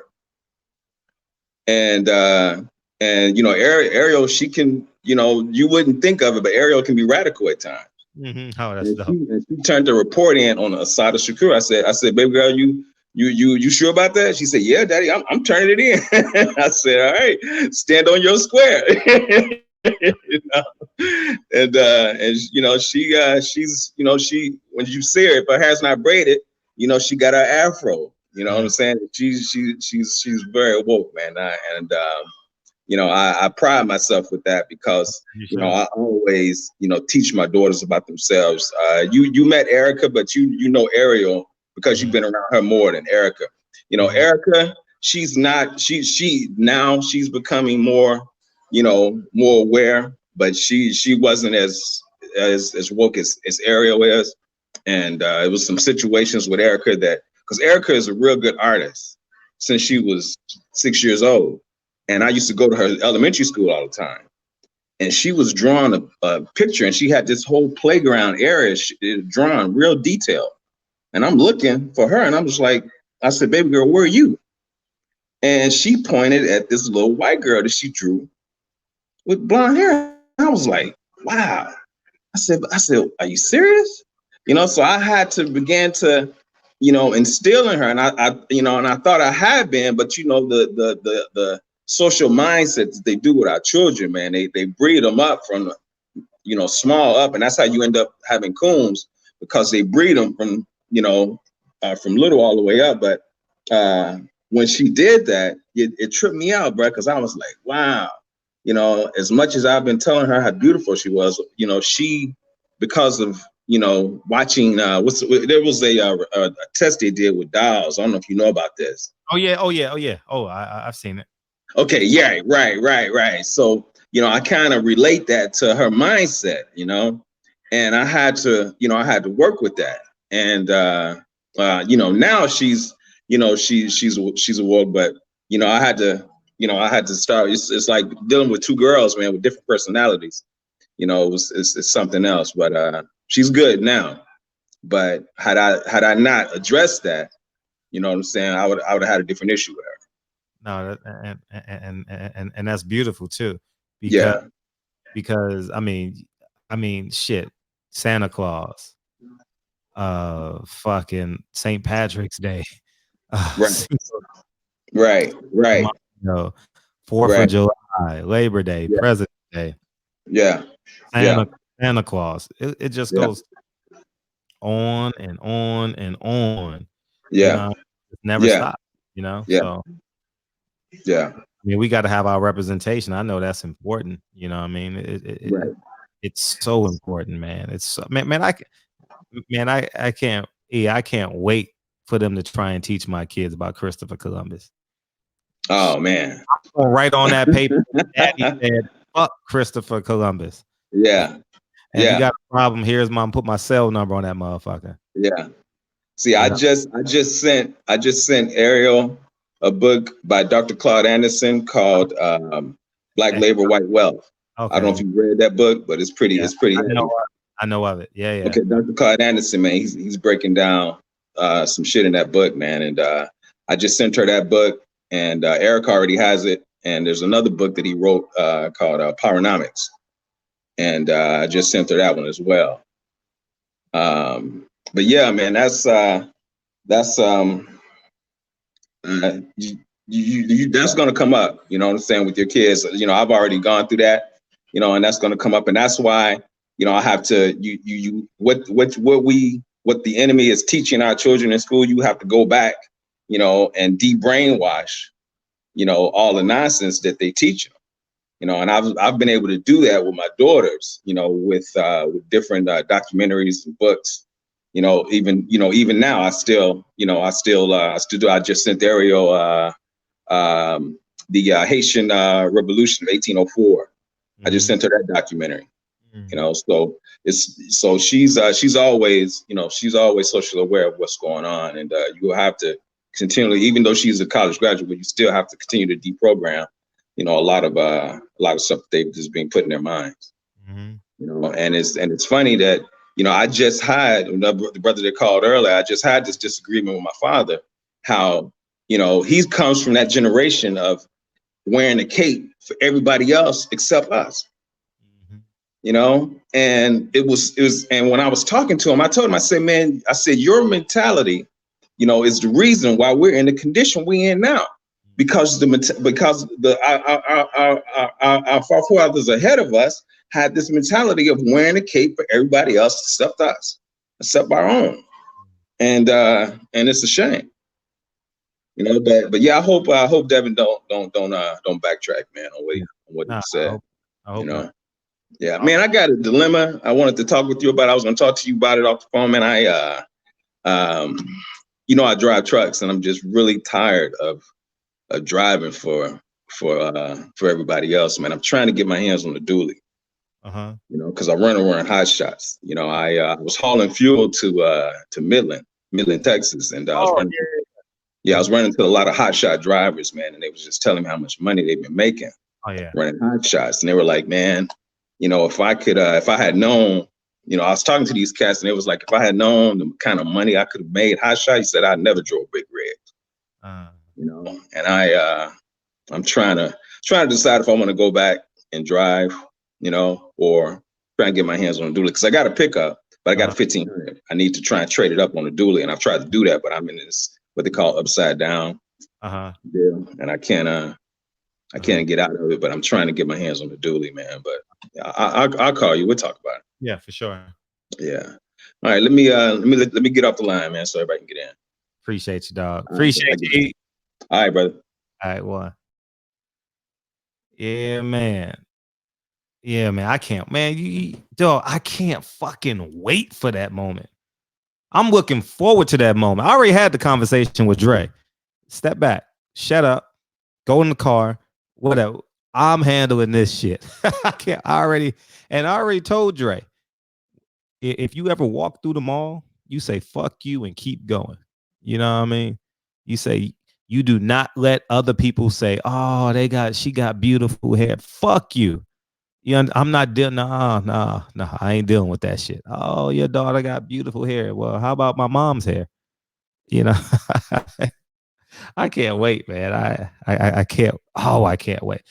Hey, I might do that, People Hernandez. The only Christopher I acknowledge is Wallace. I might put that on the paper. I can't fucking wait for that moment. Oh man, 513. What's up? I ain't dealing with that shit. Oh, your daughter got beautiful hair. Well, how about my mom's hair? You got to call in on the phone. When you call in, you gotta be ready on the phone, not the other device you're watching the show on. Yeah, man. So we good. Yeah. So we good. 513. What's up? Damn, I can't take it. So yeah. Where we at? Oh, they don't do that, my son. They do that to my son. They even I ain't having that shit. 904, what's up?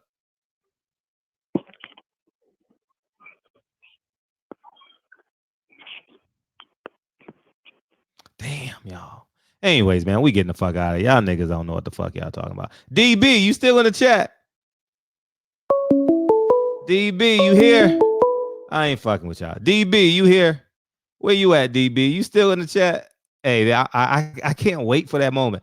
I may even go live when that moment. My camera may be hidden, but I may even go live when on that moment. Oh, I can't fucking wait. What you gonna do? Kick me out your school? I don't give a fuck. What you gonna do? Fail?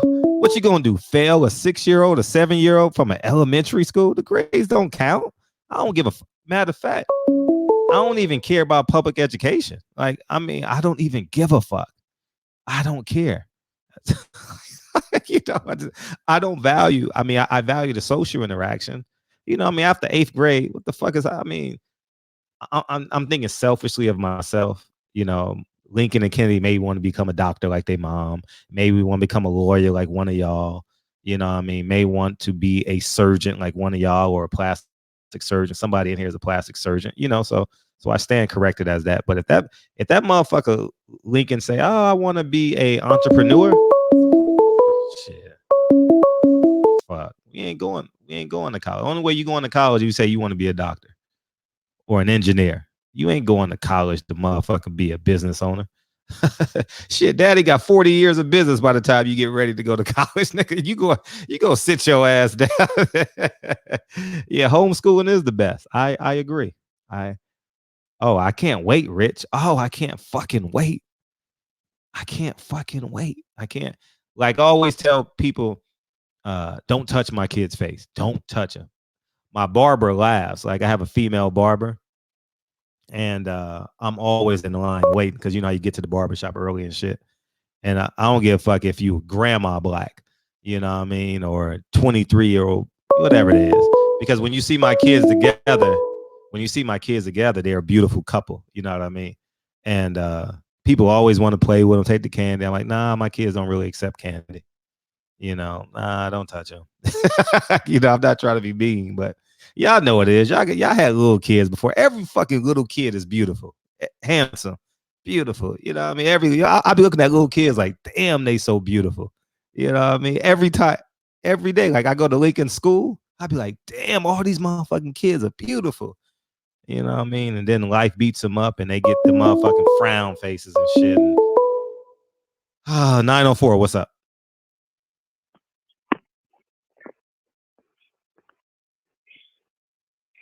Oh, you just want to clown. Okay, anyways, man, we gone, man. DB ain't here.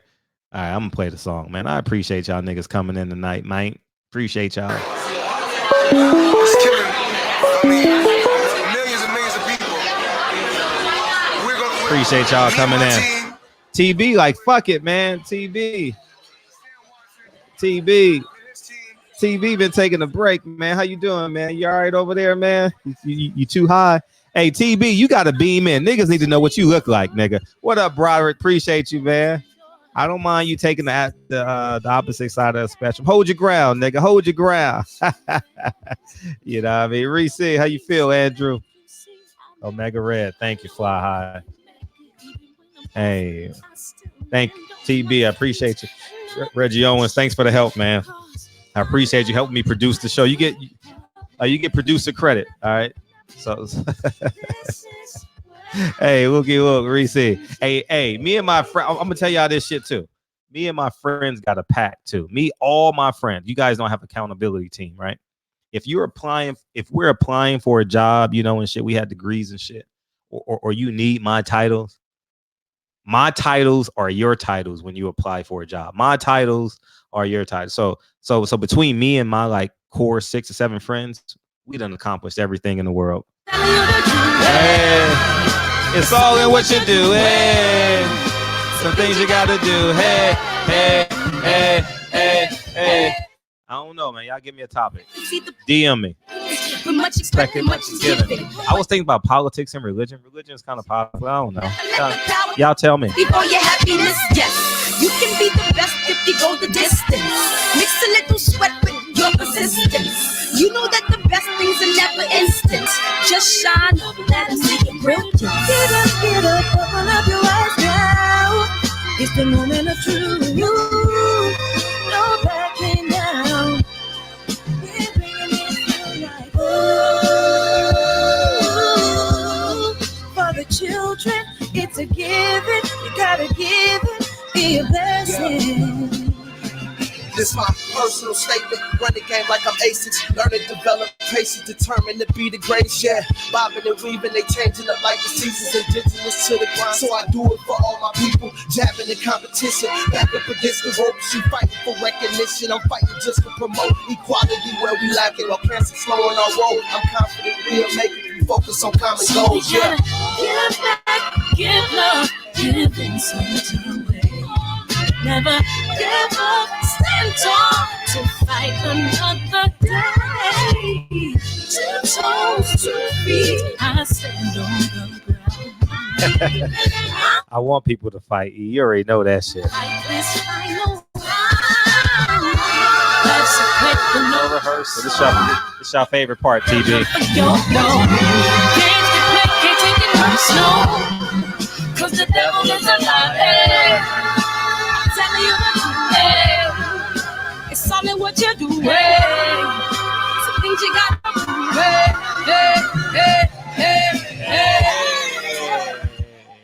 I see y'all niggas tomorrow, man. Oh, you got to order. It's $1.50. All you got to do is cash app me $1.50 with your email, and I'll send it to you. No big deal. All right. I appreciate y'all. See y'all niggas tomorrow. Appreciate you, Reg. Thanks for the love. Appreciate you, E. I'll let y'all tomorrow. Hey.